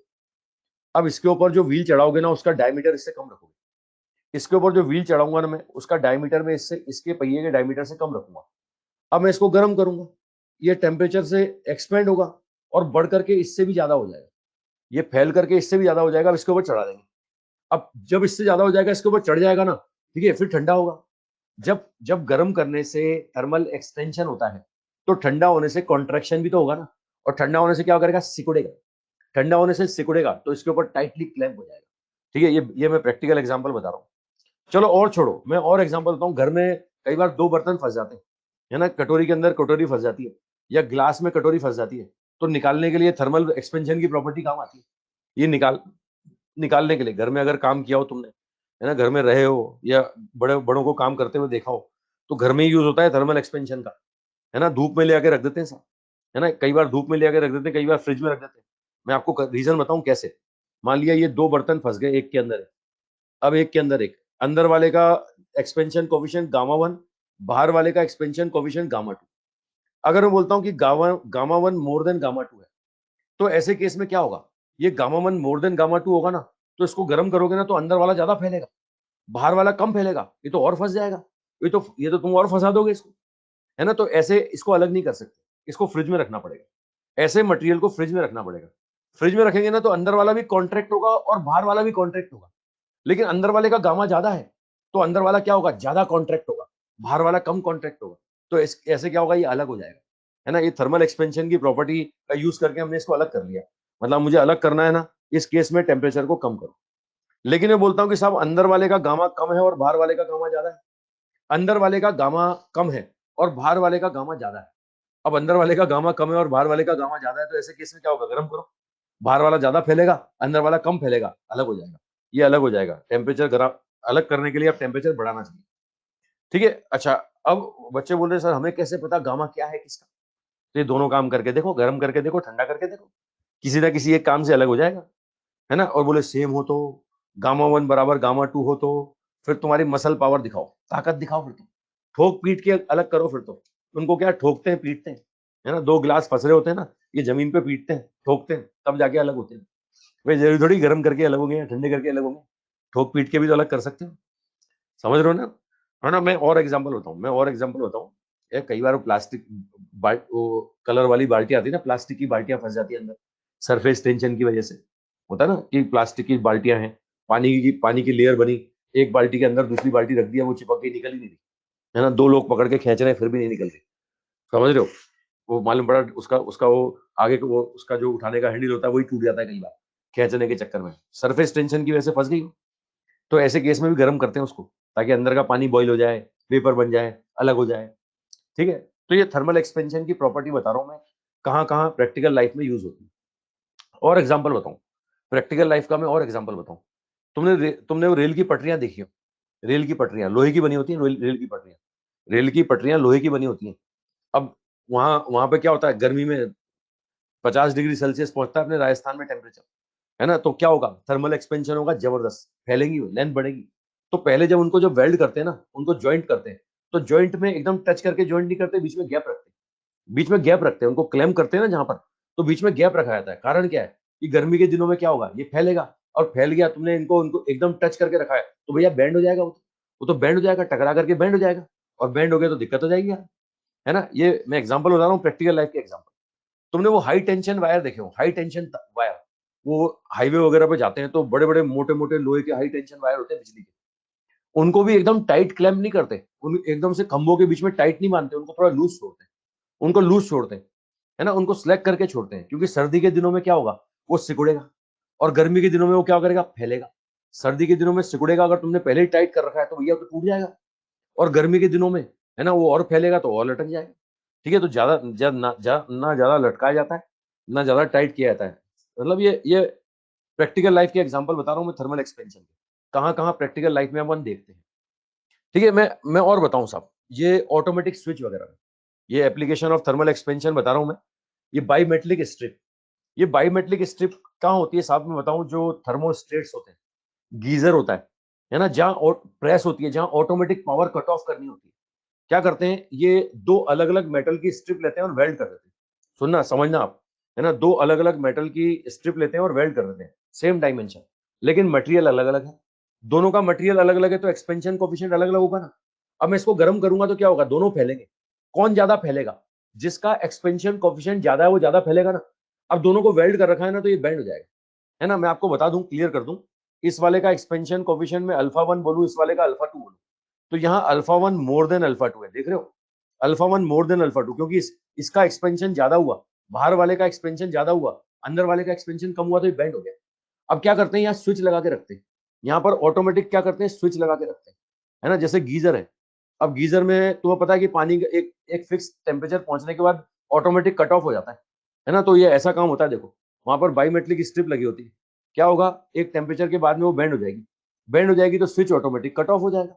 ये चीज प्रेस में होती है, ऑटोमेटिक प्रेस जो करते हैं अपन इस तरीके, वो आयरन घर पे देखा हो तुमने कभी, हालांकि मुझे तुम काम करने वाले नहीं लगते हो, बाकी घर में देखा हो तुम्हारे पिताजी को प्रेस करते हुए, माता ही तो करेंगे नहीं, है ना। तो वो ऑटोमेटिक ऑटोमेटिक प्रेस में आपने देखा हो, वो ऑटोमेटिक प्रेस में आपने देखा हो, तो उसमें क्या होता है, यही होता है कि साहब एक टेम्परेचर से ज्यादा होने के बाद में ऑटोमेटिक पावर कट ऑफ हो जाता है, तो वहां बायोमेट्रिक स्ट्रिप लगी होती है, ये बाईमेटलिक स्ट्रिप क्या होगा, दो पैरेलल स्ट्रिप को वेल्ड कर दो, गर्म करेंगे तो जिसका अल्फा ज्यादा होगा उसका एक्सपेंशन ज्यादा होगा, तो ये क्या होगा, बैंड कर जाएगा, स्विच ऑफ हो जाएगा।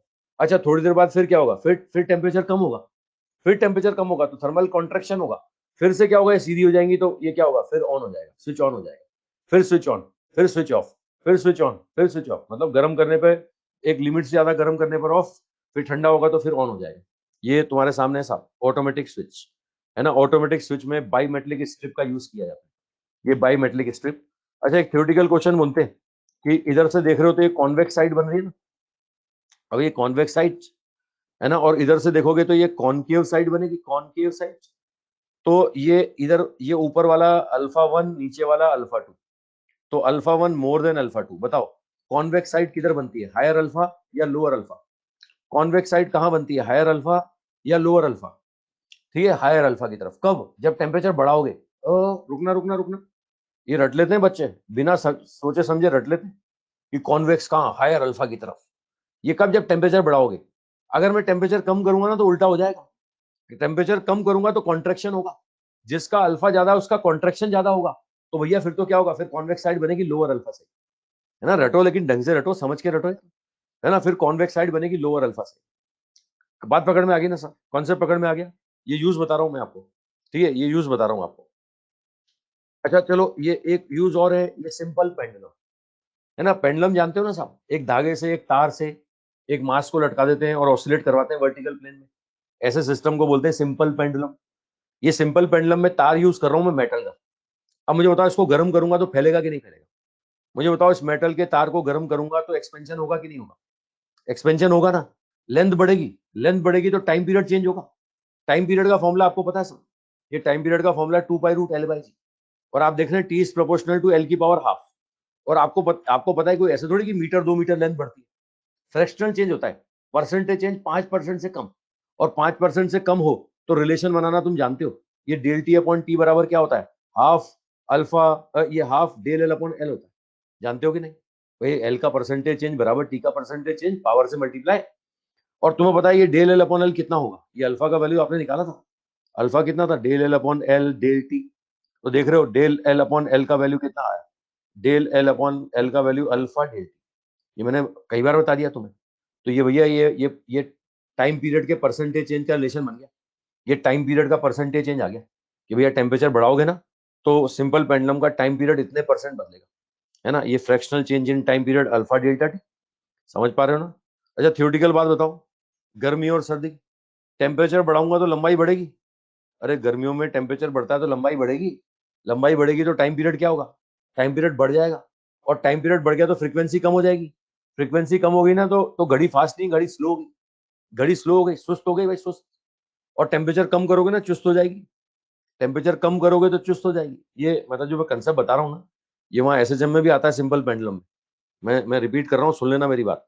अगर मैं टेम्परेचर को बढ़ा रहा हूँ, अगर मैं टेम्परेचर को बढ़ा रहा हूँ तो ऐसे केस में लेंथ बढ़ता है, लेंथ बढ़ेगा ना तो टाइम पीरियड क्या होगा, टाइम पीरियड बढ़ेगा। फ्रीक्वेंसी क्या होगी, फ्रीक्वेंसी कम हो जाएगी, कम हो गया मतलब घड़ी स्लो हो गई, मतलब ये पेंडुलम वाली घड़ी स्लो हो गई, पेंडुलम वाली घड़ी स्लो हो गई। और अगर मैं टेम्परेचर को कम करता हूँ, ये टेम्परेचर कम करता हूँ, लेंथ कम होगा, है ना, टाइम पीरियड क्या होगा, ये टाइम पीरियड भी कम हो जाएगा, घड़ी क्या हो जाएगी, घड़ी चुस्त हो जाएगी। ठीक है, अब कितना सुस्त कितना चुस्त न्यूमेरिकल पूछते हैं इसमें, तो कल बताऊंगा इस पे न्यूमेरिकल, कल इस पे न्यूमेरिकल बताऊंगा, ये सुस्त चुस्त कल बात करेंगे अपन। तो कल थर्मल एक्सपेंशन खत्म करेंगे, कल 2 घंटे की क्लास रखी मैंने, है ना, 2 बजे से, और उसके बाद फिर कैलोरीमेट्री शुरू कर देंगे, कल ही कैलोरीमेट्री शुरू कर देंगे।